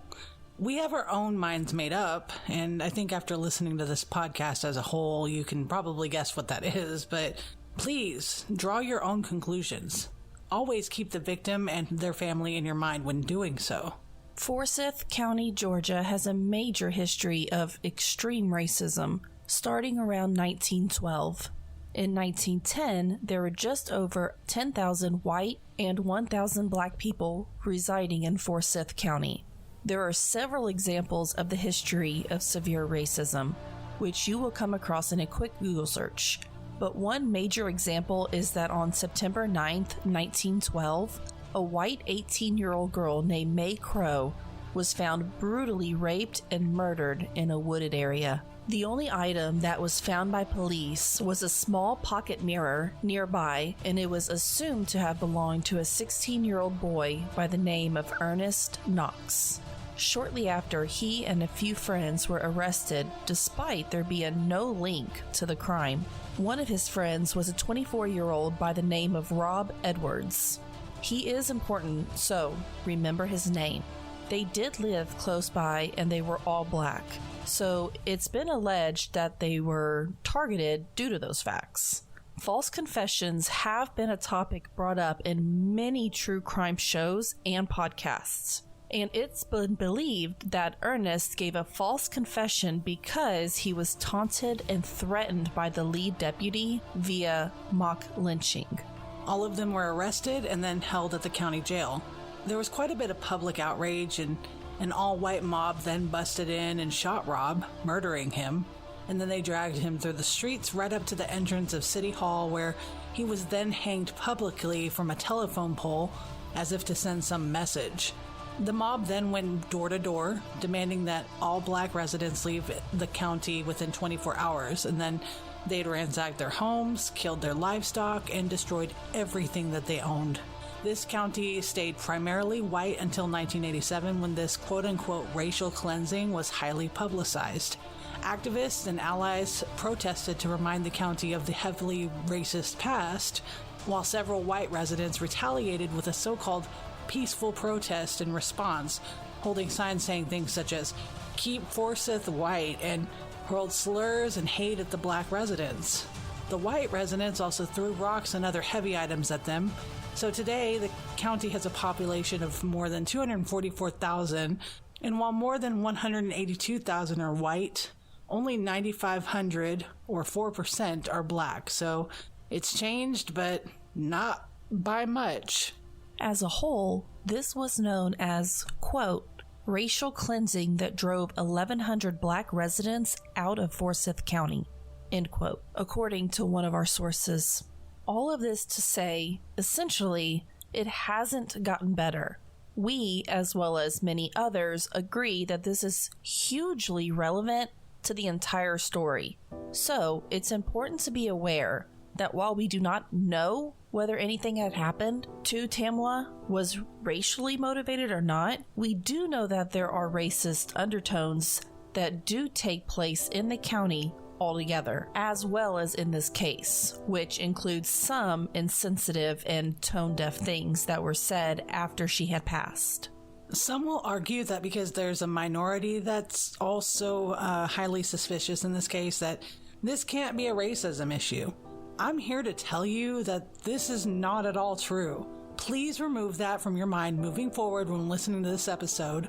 If you're looking at this entire story through that lens, like, saying, oh, they were Latino, so they couldn't have been racist, then your perception of the whole case is skewed, and you probably aren't paying much attention to the bigger picture, which is a black woman died under mysterious circumstances, and the entire case is a clusterfuck from the moment she was seen. Tamla Horsford, also referred to as Tam, was born October 10th, 1978 in St. Vincent and the Grenadines in the Caribbean. She lived there until she was 12 when she and her family moved to the Bronx in New York. When she was older, she moved to Florida where she met her husband, Leander, also known as Lee, who had a daughter from a previous relationship, and they went on to have 5 sons together. By all accounts, Tam was close with Lee's daughter and made her feel included and accepted her as though she was her own. When Tamla passed away, her youngest son was only 4 years old. Tam had a really close friend by the name of Michelle Graves, who we will bring up later again, very briefly, but she is a huge reason why this case has gotten a lot of attention. Tamla was known to be a compassionate and selfless person. She was the life of the party. She liked to laugh, to dance, to have fun. Leander had to relocate for work, so the Horsfords picked up and moved to Georgia 5.5 years prior to this whole incident. Tam quickly made friends because she's warm, outgoing, charismatic, and really had this motherly instinct to her. She was heavily involved in her children's extracurriculars. Basically, she was the kind of mom who was there at the football games cheering her kids on, did the whole PTA thing, and also liked to have fun with the adults when the kids went to bed, which that is absolutely fine. Side note, we as parents, we deserve some time to unwind and let loose too, so please don't judge. I mean, parenting isn't our entire personality or anything. Yeah, that's part of it, but I mean, sometimes we just want to chill, man. Anyway, her daughter was pregnant, and she was just thrilled about becoming a grandma. She was simply a free spirit, but also really cared a lot about her kids. She also really enjoyed making friends. It was one of those situations where people could have likely taken advantage of her kindness. There was a birthday party being celebrated, which was held by the homeowner, Jean Myers, who was turning 46, and it was planned and organized by Stacy Smith, a friend of Tamla's. Tam knew Jean from a youth football game held that August in which both of their sons were in attendance. The party was supposed to start at 7:30, but Tamla was busy cooking and feeding her family. Prior to even coming to the sleepover, Tam opened up to her husband Lee and said she didn't feel right about going, but didn't want to be rude or inconsiderate, so she went anyways, arriving closer to 9 p.m. This was in Cumming, Georgia, which is located in the center of Forsyth County, about 39 miles northeast from downtown Atlanta, which is one reason we brought up the horrific background on Forsyth in the beginning. Now, it is important to bring up here that Jean was also dating a pretrial probation officer by the name of Jose Barrera, who worked for the Forsyth County Sheriff's Department. Now, keep this in mind because this does come to play later, but also it's mighty weird that just about every case we cover, in which the result wasn't true justice, has had some heavy link to law enforcement. You know, the good old boys club, if you will. Imagine that. But anyway, Tam hung out with either Stacy or Jean the week previous for another event, so Tam felt comfortable enough and came to the birthday sleepover. They didn't allow men to be there, but, you know, men ended up sticking around, as you're gonna find out. Tam showed up at this party in this super adorable white onesie with gray paw prints all over it. She had showed up with a big, nice bottle of tequila as a gift for Jean. It's been said that Jean did not appreciate this, which I get it. If you don't drink tequila, you don't drink tequila, do you? But the way she accepted her gift wasn't with a thank you or really any kindness. It was more as if someone removed a dirty diaper and gave it to her. She was extremely stuck up about it and said something to the effect of, quote, I don't drink tequila, I don't like this, and even you drink it, stuff like that. All right, if you haven't watched that show on Netflix called The Watcher, I'm about to give a slight spoiler alert, so you might want to skip ahead about 10 seconds. But to give it an example of how Jean accepted the tequila, Jennifer Coolidge's character Karen gave the exact same vibe I'm imagining when her two neighbors ended up showing up with a pie and some brownies in the last episode. I'd imagine that Jean acted the same way. So after this not so nice exchange, there were points where they all had fun, ate gumbo, watched the LSU game, and also played cards against humanity. At one point, Jose and another man at this quote-unquote no boys allowed adult white woman sleepover did come through for a bite to eat some of the party food and maybe catch glimpses of the game. It was brought up that Jose kept mentioning things like, ugh, women, as if he was a chauvinist. I don't know exactly how relevant to the case that might be, but maybe it is. All right, sorry guys, another side note. I do remember listening to a podcast back in 2020 where they were pointing out the picture of all of the ladies together, and it was noted that she absolutely was the light in that darkness. When you're in a room full of stuck-up Neiman Marcus customers judging you because you aren't wearing Chanel, but everyone else outside of Neiman Marcus wants to hang out with you because you're fucking awesome and hilarious and beautiful. Sorry, I had a flashback. But it was quite like this. Everyone else seemed, robotic and Stepford wife-like, basic, as if they were tolerating more than having a good time. And I don't know if that's true, but I definitely saw it and agreed and absolutely sympathized with Tam in that moment. Yes. Tam seemed to have felt a little left out from what we can see. What's even shittier is that people cracked a few jokes, such as saying that she was a female Bob Marley because she's from the Caribbean, but she stayed connected with Bridget, whom is... You can find the rest of this episode in Season 3, Episode 14 of A Nefarious Nightmare.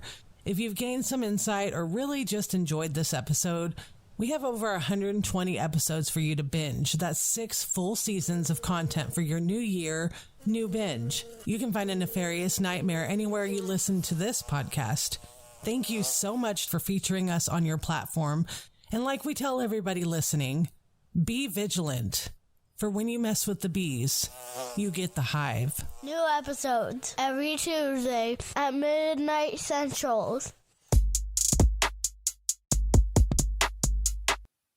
For those who enjoy a classic mystery with a side of investigative prowess, The Trail Went Cold is a must-listen. It's like being transported into a detective's office, with each episode dedicated to solving unsolved cases. Hello, everyone. This is Robin Warder, host of the true crime podcast, The Trail Went Cold. In case you've never heard of my show, we release weekly episodes which each cover a different cold case or unsolved mystery. It's incredible to think that at the time of this recording, The Trail Went Cold is only a few months shy of its 8-year anniversary as a podcast, and during that time period, we have released over 350 episodes and over 30 minisodes. Even though we focus exclusively on unsolved cases, we always love it when some of them actually achieve a resolution, and to our delight, quite a few cold cases we have featured on a podcast have wound up being solved these past 8 years. In fact, we recently completed our 4th special update episode, which chronicled all the cases we covered, which either wound up being solved or had major developments in 2023. And of course, when we originally started The Trail Went Cold, we never envisioned that there would be so many updates to our featured cases that we'd wind up having enough material for a total of 4 update episodes. but the way things have been going these past few years, I'm sure we'll still have many more to come. Anyway, for this special collaboration episode, I'm going to talk about one of our most unusual updates, which also happened to be connected to one of the more unique missing persons cases we've ever covered. Like many true crime podcasts, The Trail Went Cold sometimes receives requests from the loved ones of missing and murdered victims to cover their stories on our show. Over 3 years ago, I received one of these requests from a woman named Mindy Wilson, but what stood out is that she wanted us to cover the unsolved disappearance of her grandmother, who went missing all the way back in 1945. The victim in question was Mary Jane Van Gilder, who was 34 years old when she was last confirmed to be alive, and even though Mindy had not yet been born and never got to meet her grandmother, she still wanted to find out what happened to her. And what made this situation even more unique is that Mindy actually put me in touch with a law enforcement officer, Detective Adam Turner of the Shelby Police Department, who was actively investigating this case even though it was 75 years old. So in September of 2020, The Trail Went Cold dropped episode number 190, which covered the unsolved disappearance of Mary Jane Van Gilder. Of course, this was not a missing persons case with a lot of evidence to work with, and you could not pinpoint an exact time or place when Mary Jane went missing. Mary Jane was the mother of 5 children who lived in Marion County, West Virginia, but her marriage was an abusive and unhappy one, so in 1944, she decided to move away and relocate to Ohio, and got a job at the Shelby Army Air Force Depot near the town of Shelby. She remained in the area for a year, but in March of 1945, Mary Jane quit her job at the depot and just seemed to drop out of sight as she cut off all communication with her family. Now, from here on out, I'm actually going to be talking about an entirely different case, so if you want to learn more about Mary Jane Van Gilder's story, I suggest you go back and listen to Trail Went Cold episode number 190. One lead that Detective Adam Turner wanted to investigate was an unidentified decedent whose skeletal remains were found in a drainage ditch in Preble County, Ohio on May the 25th, 1968. The original coroner had been unable to determine the victim's exact cause of death, but it was theorized that they might have been buried in a shallow grave somewhere before heavy rain and flooding hit the area and caused the remains to be unearthed. The coroner believed that the remains belonged to a female who was between 30 and 50 years old and may have been pregnant at some point in her life. Since she could not be identified, she became known as the Preble County Jane Doe, as well as the nickname Preble County Penny, and was buried at Mount Hill Cemetery in the town of Eaton. Detective Turner wanted to investigate the possibility that Preble County Penny was Mary Jane Van Gilder, so he arranged to have her exhumed in August of 2019. Turner held the mentality that even if this victim wasn't Mary Jane, she could still be identified, and this might help provide answers for another family somewhere. Well, that turned out to be exactly what happened, but it also led to the uncovering of an all-new rabbit hole. After the Preble County Jane Doe was exhumed, investigators were unable to construct a full DNA profile for her since her bones had degraded so much over the past 5 decades. But surprisingly, the examination turned up the presence of male DNA on the remains, though it was possible that it could have been left there by a male contributor or wound up on the remains accidentally due to contamination.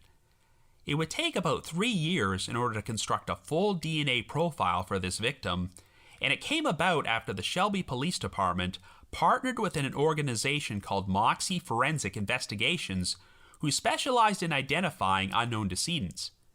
The remains were subsequently sent to Intermountain Forensics, a non-profit forensic DNA testing laboratory with specialized procedures for extracting DNA from human bones, even older ones which were heavily degraded. This procedure would cost $5,000, but Criminal Coffee Company, a business run by Stephanie Harlow and Derek Levasseur, co-hosts of the Crime Weekly podcast, generously donated the full funding, and in the end, a DNA profile was finally constructed for the Preble County Jane Doe. After the DNA was entered into GEDmatch, it would eventually be linked to biological relatives of the victim. Well, this past November, the Shelby Police Department held a press conference in which Detective Turner announced that the decedent had finally been identified, but there was a surprising twist. That male DNA found on the remains was not caused by contamination. The Preble County Jane Doe was actually a John Doe, and his name was Albert Allen Frost. Yes, it sounds like the original coroner mistakenly believed that Albert was female because he had a much smaller stature than usual for a male. He was also quite wrong about the victim once having been pregnant, but you have to remember that we are talking about 1968 forensics here. The identification was made possible when Tina Barrett, the granddaughter of one of Albert's sisters, provided a sample of her DNA for a comparison to the remains, and a genetic match was made. It turned out that Albert Allen Frost had originally been born in Hamilton, Ohio on January the 25th, 1935, and was the youngest of 8 siblings. He was a military veteran who served in the United States Army, but he was also a very shy individual who was not particularly talkative. In retrospect, his grandniece Tina suspects that Albert may have been on the autism spectrum, but nobody would have even known what that was back then. He pretty much lived a transient lifestyle and did not seem to have a permanent home, and he also had a history of brushes with the law.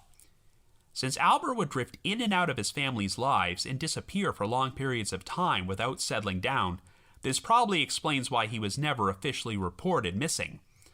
As far as his surviving relatives remember, he was last confirmed to be alive sometime in 1963 or 1964, but then the family seemed to lose track of Albert and rarely spoke about him over the next several decades. Albert had one marriage which only lasted 14 months before they divorced, and he is believed to have had a daughter at one point who was adopted in 1963 and had her name legally changed. Detective Turner was able to locate this woman and speak to her, and needless to say, she was quite overwhelmed by the whole situation. There is no official record of Albert's death anywhere, but while there were no obvious signs of trauma on his remains to indicate foul play, there is definitely good reason to suspect he may have been murdered.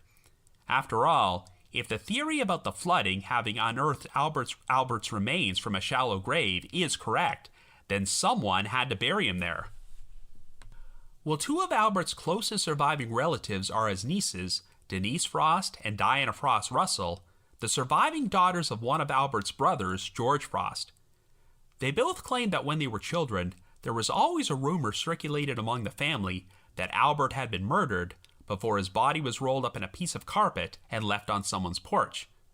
Unfortunately, since both of Albert's parents and all of his siblings, including George, have since passed away, and his surviving relatives were children at the time he went missing, no one has been able to provide some additional context about this rumor. But the story gets even stranger, and here's where the term rabbit hole enters the equation. It turns out that one of Albert's sisters, Clara Frost Koprowski, also vanished without a trace sometime between 1950 and 1952, when she would have been in her early 20s. And of course, it does not appear she was ever found, and there's no record of her ever having been reported missing. At one point, George apparently told his daughters that his mother had sold Clara to a German man. Since Clara's husband, Chester Koprowski, married her when she was still a teenager, I get the impression that he's the German man George was referring to, but this remark about her being sold to him is all sorts of creepy. Well, Clara and Chester had a son and a daughter together, and Chester got remarried to another woman not long after Clara disappeared. It's been reported that Chester was abusive towards Clara during the marriage, so this might be the reason she suddenly went missing, but both Chester and their 2 children are now deceased, so we have no real evidence to work with. In a crazy coincidence, it turns out that Mary Jane Van Gilder had a sister named Rose, who also seemed to disappear sometime during the 1940s, but the details are too vague to know what actually happened to her. But what are the odds that the investigation into the disappearance of the Van Gilder sisters would lead to the uncovering of another, completely unrelated case in which 2 siblings from the same family went missing at different times? So yes, there are so many unanswered questions about what actually happened to Albert and Clara. After Albert's death certificate is completed, a new investigation will be launched in order to determine if he was the victim of a homicide, and hopefully, Clara's disappearance might get some attention as well. But when I first learned about the Mary Jane Van Gilder case back in 2020, I did not expect it to uncover all these additional mysteries within a mystery. But Detective Adam Turner, who is one of the most dedicated law enforcement officers I have ever seen, he was spot on when he provided his reasoning for exhuming the Preble County Jane Doe 4 years ago. It may not have led to a resolution in Mary Jane's case, but it did provide some answers to the family of Albert Allen Frost, a victim who otherwise would have been completely lost to history. As a side note, when Detective Turner spoke at the press conference about Albert's identification, he actually gave a shout out to The Trail Went Cold, as well as the other podcasts and YouTube shows who put this story into the spotlight. It was a pretty cool moment, since that was the first time our podcast had ever been mentioned at a police press conference, but admittedly, I don't think any of the true crime creators who took on the Van Gilder case expected things to lead in this direction. I know that true crime podcasters sometimes get criticized if they decide to cover older cold cases from several decades ago, as some people believe it's a waste of time and there's no chance of these cases being solved. And I know that when law enforcement officers like Adam Turner take on these cases, they sometimes face criticism as well. However, stories like this only demonstrate that it's all worthwhile. I also wanted to mention that in addition to this case, 2023 saw the resolution of another ancient unsolved mystery which was once covered on The Trail Went Cold: the abduction and disappearance of 2-year-old Mary Agnes Maroney, which took place all the way back in 1930. So yeah, it's never too late to solve a cold case. Anyway, thanks so much for listening, and thanks to Joanna and Allison for organizing this collaboration episode. If you want to hear my episode about Mary Jane Van Gilder, or any other episodes for that matter, my podcast has got a huge backlog of episodes you can binge through. So be sure to check out my website at trailwentcold.com, or look for The Trail Went Cold wherever you listen to your podcasts. Everyone have yourself a happy new year, and here's hoping that a lot more cold cases get solved in 2024. Next is Coffee and Cases with my co-host for this collaboration, Allison. Imagine sipping your favorite brew while unraveling the details behind lesser-known unsolved cases. This podcast combines the warmth of your morning coffee with the chill of true crime. The new year is a time when most are making plans to attend a party with family or friends to welcome in the new year. The idea of a new year holds promise of a change for the better. It's why we make New Year's resolutions. They're promises to ourselves for a future better than our past. A vocalized yearning of something we desperately want. For the Wilhoit family, like Sister Michelle Osborne, with whom I had the pleasure of speaking for our coverage of this case, their resolution for 2024 hasn't changed since 2023. To find Lauren Wilhoit. Lauren, the baby of the family, her parents, and her sister and brother, 8 and 10 years her elder, respectively, grew up in a suburban area near Chicago, Illinois.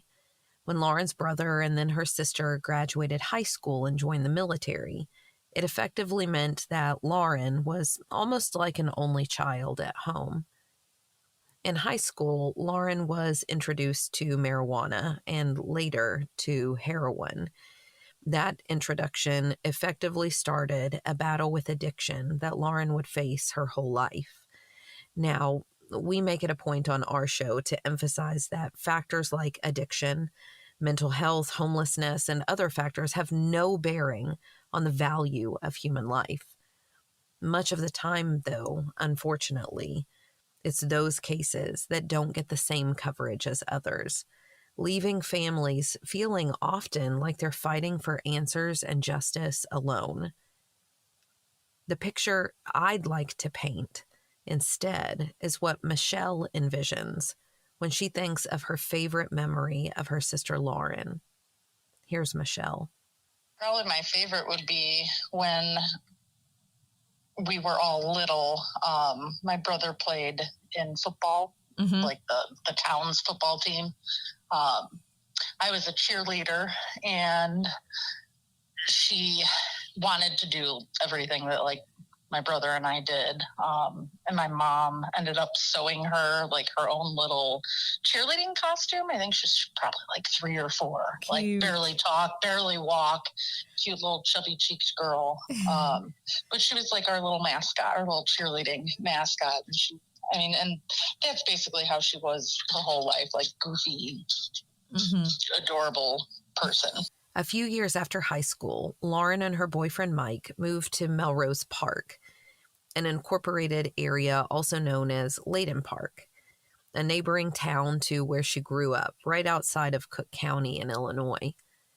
While living on her own, though, she continued to struggle with addiction, having stretches of sobriety dotted with periods where her addiction won out.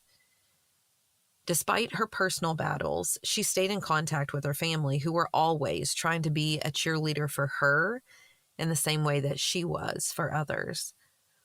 In early January 2023, Lauren's boyfriend had called Michelle to check if anyone in the family had heard from Lauren in the last several days. No one had, which was unusual since, as I said a moment ago, Lauren was in contact with her sister fairly regularly and spoke with her parents about once a week, if not more often. From this point of the phone call from her boyfriend, the search for Lauren began. Part of the problem her family faced in their search stems from the lack of straightforward answers, no matter what questions they asked. Where was Lauren last seen? When was she last seen? To illustrate, even in my research, some reports stated that Lauren was last seen leaving her home on December 29th, 2022. Other reports state that Lauren was last seen leaving a hotel on Manheim Road on December 31st. It is believed that she may have been heading to Franklin Park, Illinois, again, a neighboring town, but we can't be sure on that detail either. Her family, further, don't even know whether Lauren would have left of her own accord, whether there was an accident, or whether she met with foul play. Still further, her family can't answer to a motive for either her leaving or for foul play. While most families in the cases we cover have some idea, some gut feeling of what may have happened to their loved one, even that aspect of Lauren's disappearance remains a huge question mark.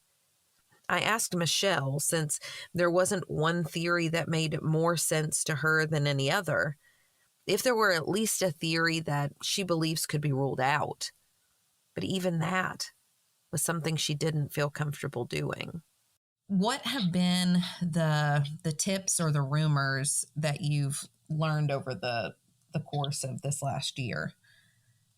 I mean, not really. Anything. I mean, it can, what we have heard or what we think is, it could be anywhere from, with her being a heroin addict, she OD'd the 29th. And then who knows, was she with people and they were too scared, so they hid her body somewhere? Or is she running from a drug dealer? Is she, right. Did she end up getting trafficked? No idea. Wow. Are there any, rumors or theories that you feel like could be ruled out at least? I mean, if if there are all these different possibilities, are there any that you think, okay, that is not like Lauren? No. Okay. No, yeah. Unfortunately not. Because, I don't know. Right. And I have no feeling one way or another, is she out there? Is she not? I don't know. Whatever happened to Lauren right before New Year's in 2022 could literally have been anything. While I don't feel comfortable suggesting one theory over another, I can provide the few details we do have.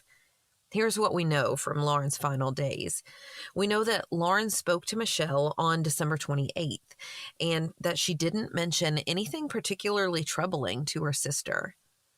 Lauren's boyfriend, Mike, said that he spoke with Lauren a day or two later. Unfortunately, some of Mike's recollection of dates and times has been a little fuzzy, so it's been hard to nail down specifics. Michelle learned from him, though, that Lauren was supposed to be staying at a nearby hotel for New Year's. Despite telling Michelle that he had called the hotel in order to reach Lauren, unfortunately, when he spoke with Michelle, Mike could no longer remember the name of that hotel. The family spent weeks searching that tip to try to figure out what may have happened to Lauren. Then, in February 2023, Michelle remembered that Lauren had sent her an email asking her to be a recovery person to her iCloud in case anything ever happened. Now Michelle could gain information. Hope elevated. Would this lead to answers? When Michelle looked, however, there was really only one thing that she saw that gave her any information: a photo. That photo was a selfie taken in front of a local hotel, and it was time-stamped on December 31st. So we know that Lauren was still alive on the 31st, the date of the photo. It also seemed very likely that the hotel Mike remembered Lauren staying in was the hotel in front of which her last photo was taken. According to Michelle, Lauren's boyfriend informed her that Lauren had left their shared home with a plan to go to the hotel to stay there for several days. Given that the last photo on Lauren's phone was taken in front of a hotel, they now knew one more piece to the puzzle: where Lauren had been. Maybe the hotel would have video footage that could lead to more answers. Again, hope rose. And again, it quickly disappeared. Sadly, that particular hotel only kept its video surveillance footage for 5 days before writing over it. That short time frame seems crazy to me, but Michelle told me the following about the neighborhood itself. There's kind of, I guess, like growing up, it wasn't so bad. But it's always been known for like the late night bars and strip clubs and things like that. Chicago O'Hare Airport is right there as well. So just like cheaper hotels, motels, things like that. And I feel like over the years it's probably gotten a little worse. Mm-hmm. But like I wouldn't be scared to walk around there by myself type place. Yeah. Now, had she been there long? I think her and her boyfriend lived at that place for like a year or two. Okay. I asked Michelle about Lauren's relationship with her boyfriend, Mike. Obviously, our mind goes, 1, to those closest to the victim, and 2, to the last person who we can verify saw her alive. Both of those people would be Mike. And she responded that their relationship seemed normal to her. Perhaps it wasn't healthy since they both suffered from addiction issues. And Michelle admitted that she didn't know Mike well, but from the time she was around the two of them, they had dated for 5 or 6 years after all. He and Lauren had seemed happy. While Michelle has, in the time after Lauren's disappearance, heard more menacing rumors about Mike, she also acknowledged in our conversation that, other than wishing Mike were still more involved in searching for Lauren, that she wasn't given reason to believe he was directly involved in anything that could have happened to Lauren. And we discussed how all people grieve differently, though she does wonder if he might know more than he has revealed to the family so far. While Lauren's family hasn't had many breaks in terms of gaining information about Lauren, the log at the hotel did reveal a name, though it wasn't Lauren Wilhoit. The name on the books was the name of a person known to Lauren and to her boyfriend Mike. Was this who she was coming to meet? Did she stay with this individual? Her family also learned that someone had checked out of the hotel at the end of the booked stay. Was it the individual in the books who checked out? What does that person know? And was that person responsible for whatever happened to Lauren? Michelle even explained to me another possibility, that Lauren may have been staying at the hotel under the name of the other individual. You see, Lauren had previously been accused of stealing postal checks from this same man. Could she also have stolen his credit card as well and been using it? Here's Michelle. It wasn't rented by her, but it was rented by someone who she knows and the boyfriend knows and the boyfriend doesn't like. And he has threatened Lauren like a week prior to Christmas last year. He had threatened her over some stolen postal checks, I guess, which I don't know if Lauren stole them or not, but it's also that lifestyle. So good possibility.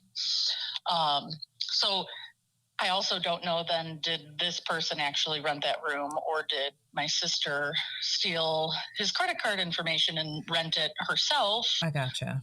And so the room was rented for those 3 days. Did she stay? Because she took a selfie outside, so we know she was there, and it was, time date stamped the 29th. Okay. So we know she was alive and there on the 29th, but that was the last picture, the last anything we were able to find.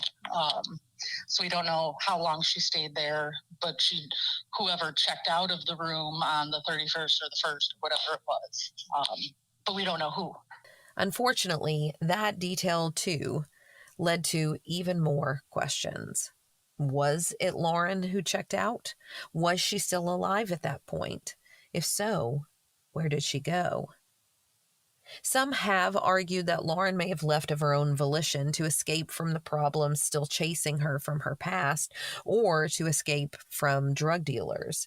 According to one source, Lauren had a drug-related charge from 2018 and more recently had been arrested again for possession of a controlled substance, marijuana. But her family has no more information now, a year later, than they did just days after Lauren disappeared. That is why information from you, listeners, is so incredibly important. Maybe you hold information that can answer even one of their questions. Here's a message to you from Michelle. Yeah, if anybody has any information, you can remain anonymous. Call the Cook County Sheriff's Office. We just want to know where she is. We're hoping she's safe. We just want to know that she's okay, or what happened. There's people who love her and care for her, and we just want to know. We need some closure. So if you could please contact the Cook County Sheriff's Department in Illinois, or Missing Women of America. They're a nonprofit. You can find them on Facebook. They'll keep you anonymous as well. Thank you. And Lauren, if you're out there listening, Michelle has a message for you as well. We love you, and we don't care what you did, what happened. Just reach out. Let us know you're okay. We'll help you with whatever we can. We love you, and we miss you. 30 years old when she went missing, Lauren stands around 5'6", has brown hair and green eyes, and weighs approximately 120 pounds. She has a heart-shaped outline tattoo under her left eye and a tattoo of a Chinese symbol on her hip. Anyone with information about Lauren Wilhoit's disappearance or her whereabouts is asked to call the Cook County Sheriff's Office at 708-865-4896. To hear other lesser-known unsolved cases like Lauren's and help do your part in sharing their stories, please check out Coffee and Cases. We release a new episode every Thursday, have over 200 episodes to binge, and can be found on your favorite podcasting app. Finally, we have a podcast that will be your new favorite binge if, like me, you love stories about sketchy people, serial killers, con artists, and everything in between. Oh, and some humor and Waffle House stories thrown in for good measure.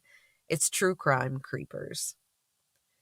Welcome to a little mini episode of True Crime Creepers, where we talk about all the real-life creeps, from serial killers to con artists. I'm Kristen, the true crime fanatic who loves to tell these stories. And I'm Mogab, the true crime newbie who hasn't heard any of them. We hope you'll check out True Crime Creepers. We drop new episodes every Thursday, everywhere you get your podcasts. That being said, that's kind of the mindset that was around at the time when this whole McDonald's thing happened. So most of us have probably heard the story of the woman who was awarded millions of dollars after suing McDonald's for the coffee being too hot after it spilled in her lap. Just at me next time, okay? I feel like I'm just getting scolded, you know? At the MoGab. Oh, and did I mention she was like holding the cup in between her legs while she was driving? Just another dum-dum filing a frivolous lawsuit, trying to get rich quick off her own stupidity. Yeah, I mean, that's where I'm at right now, so prove me wrong.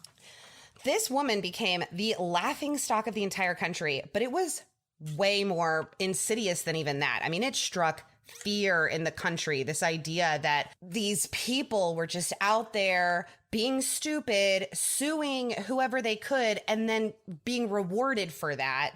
It really scared people. Yes, I can confirm. Yeah, headlines would run about suing people for the most ridiculous thing. It really gave people this idea that it was this huge problem, that they were going to be the downfall of our whole system. They're costing businesses millions of dollars, and that's going to trickle down to the consumer as a result.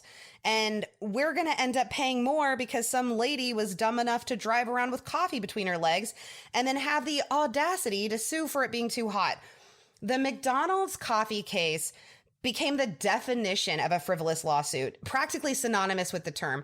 It was the single most used example of why we need tort reform, which was reform on lawsuits. A tort is a wrong. Somebody has harmed you, you sue for that. I don't want to get a whole lot into tort reform because it's kind of dry, torts. Because it sounds like a snooze fest. Yeah, it's not great. But this case was used as an example of why we needed to change the system. I mean, hot coffee is one thing, but like, was there a lawsuit when people were finding fingers in chili? Was there a Wendy's finger chili case?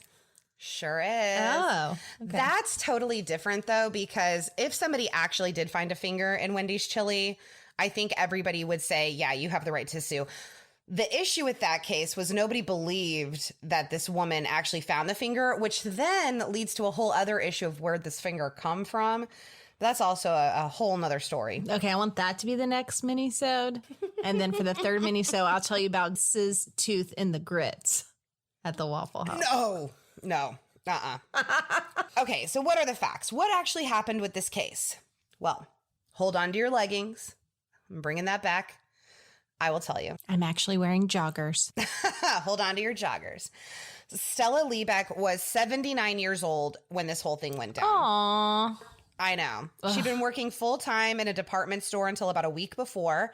And on this day, she was riding with her grandson, Chris, in his 1989 Ford Probe to take her son to the airport. On the way home from the airport, Chris decided to stop by a McDonald's drive-thru to get breakfast. And with breakfast, Stella also got a coffee with cream and sugar. They got all the items, and then Chris pulled into a parking spot in the McDonald's parking lot so that Stella could add the cream and sugar into her coffee.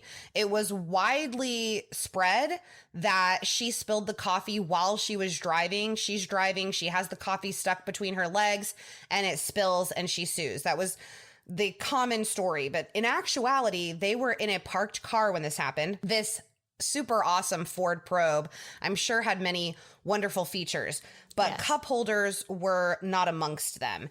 And not only did it have cup holders, did it not have cup holders, the dashboard was slanted. So she did put the coffee between her knees to take the lid off to put the cream and sugar in. I believe I had heard this before, but I wasn't able to fact check it before this minisode. I believe that at the time, the McDonald's lids didn't even have that little flappy thing that they have now. Mm-hmm. So she had to take off the entire lid to put her cream and sugar in. That does seem like an enhancement in later years. Yes. Yeah. And as she did, the coffee just flipped back and dumped all into her lap, completely saturating the cotton sweatsuit that she was wearing. Stella started screaming. Chris jumped out of the car to help, but the coffee had already seared her skin. He took her to the emergency room, but the wait there was hours long, so they tried a different hospital.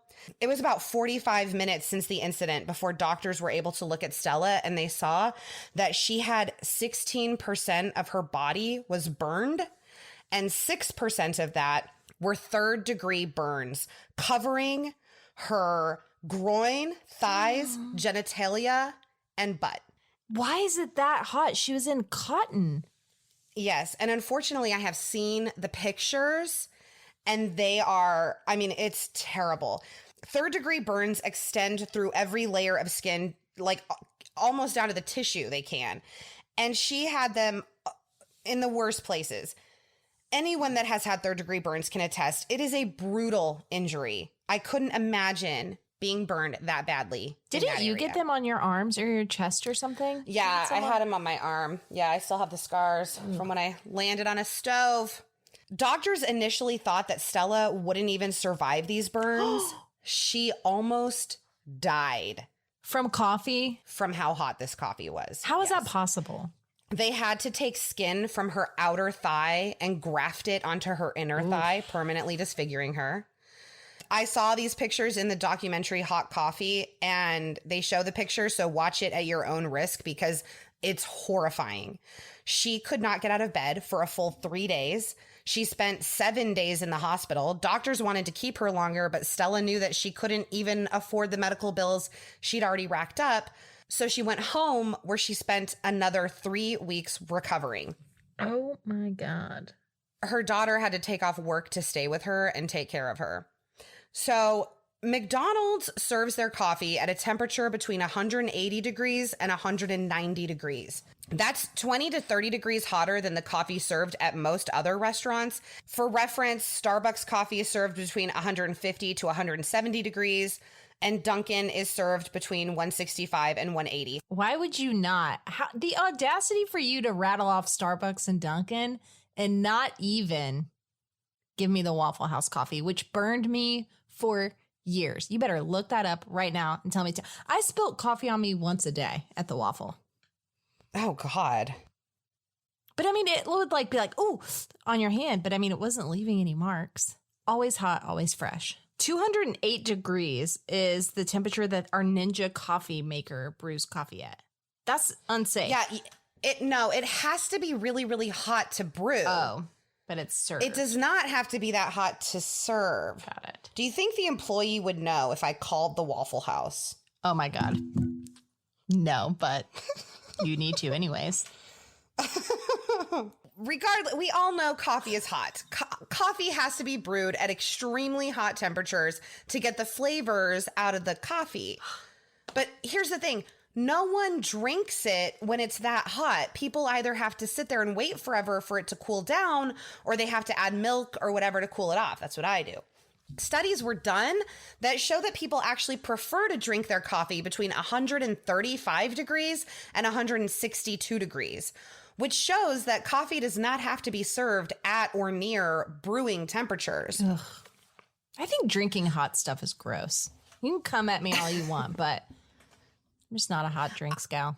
And that opinion is not of the majority. This is America. We are coffee drinkers here, Mogab. So show some respect.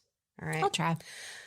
Also, McDonald's knew their coffee was too hot. In the 10 years before this incident with Stella, they'd had more than 700 people scalded by coffee burns and make complaints against them. Oh my God. But they had never lowered the temperature of the coffee. Why not? Right. So another myth about this whole case is that Stella, this happened to her and she just saw dollar signs in her eyes and she just sued the crap out of McDonald's. But she just wanted them to cover her medical bills, which were about $10,000. She couldn't afford them. She'd had to have skin grafts. She'd stayed in the hospital for 7 days. And this is America. She had a lot of medical bills. Yeah. And that's all that they wanted. They wanted McDonald's, their insurance, to cover the medical bills that Stella's insurance wouldn't cover. She was on Medicaid. And maybe nugs for life or French fries, could she get some coupons perhaps? McDonald's wouldn't even give her nugs for a year. Okay. Oh. Her daughter Judy and her husband Chuck wrote a letter to McDonald's.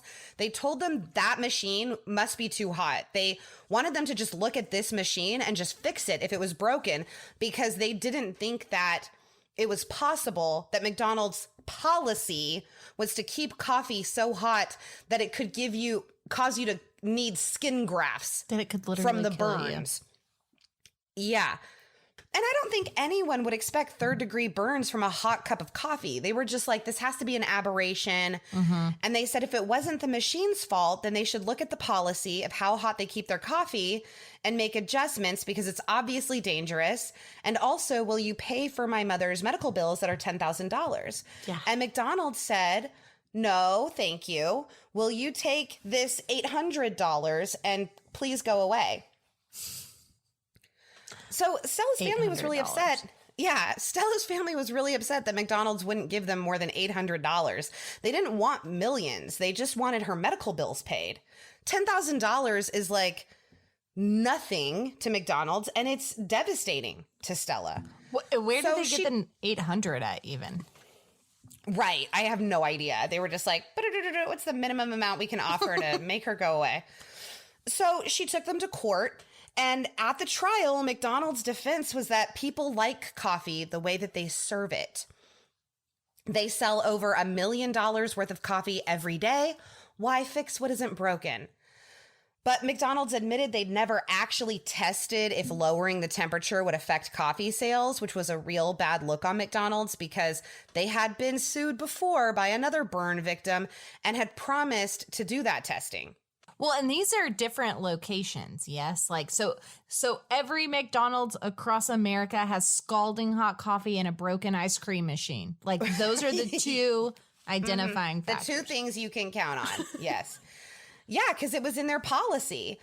A quality control manager for McDonald's testified, and they asked him if he was aware of these 700 complaints between 1983 and 1992 about people being burned by their coffee. The quality control manager on the stand says he's glad the number wasn't higher. He said he was really pleased. I'm really pleased that that number isn't higher, that It's only 700 people we've burned the shit out of. Which I will say, comparatively, that is a big number. But if you were selling millions of dollars worth of coffee every day. Yeah. I mean, just saying. Yeah, thank God more people didn't spill it on themselves, because we'd be up a creek. They knew how dangerously hot their coffee was. They had no plans to lower their temperature or warn their customers that their coffee was near boiling. And the jury was just really shocked at how indifferent they were about it. So when it came time for the jury to make their decision, they had to decide a percentage of fault. Oh, yes. And they decided that Stella was 20% responsible because she had spilled the coffee on herself, but that McDonald's was 80% at fault because they had a very long history of people being injured, and they were so dismissive of it. They treated it like it was this trivial thing, like did someone get a little owie from the hot coffee? Yeah. So the story everyone heard was that McDonald's was sued for millions, and that she got millions, but she didn't. She sued them for $100,000 in compensatory damages for her pain and suffering, and triple punitive damages to send a message to McDonald's that the temperature of their coffee is dangerous. But for the record, again, they could have just paid her $10,000 to cover her medical bills. But again, it goes to show the story that's out there, because I immediately thought, I feel like a big ass hat, in case you're wondering. I mean, I don't know why you would set the coffee on a slanted dash. I mean, I've done way dumber things. No, she didn't. The dashboard was slanted, so she couldn't set it up on the dashboard. So she had to put it between her knees. Okay. Right. She wasn't just like being an idiot asshole, like she was really portrayed to be. And then she spent the rest of her life just being a target of people hating her and being vilified as this person who sued McDonald's. She's this sweet little old lady. Plus, not to mention, she's 79 years old. So her skin is a lot thinner. It's just awful. I know, but. So the jury ended up awarding her $160,000 in compensatory damages for her pain and suffering and medical bills and all that, and $2.7 million in punitive damages. And this is how they came to that $2.7 million. Everybody was outraged. She gets $2.7 million, which she didn't get that money. They arrived at that figure because that is 2 days worth of coffee sales. They figured McDonald's should be penalized 2 days of coffee sales.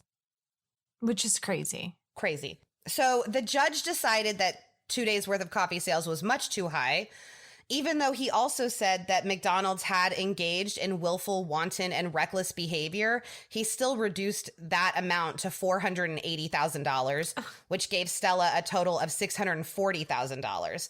And then McDonald's planned to appeal that. So to avoid that, she settled for an amount that I'm sure was less than $640,000, probably more than $800, somewhere in the middle there. But she did not get that they appealed it. Like, just I know. And I'm annoyed that it was headlines everywhere that she was awarded $2.7 million because that makes everybody think she got that money. She didn't get that money.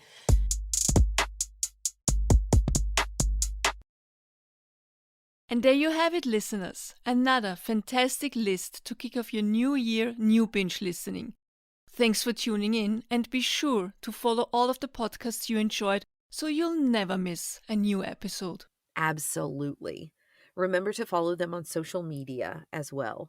We hope you've enjoyed our collaboration. We want to thank all of the podcasters who participated and you, our listeners, who make shows like ours possible and who help the families of victims by sharing these stories, because in that way, you're also providing support. Johanna and I hope that you've found several new podcasts to enjoy in 2024. Until next year, happy binging.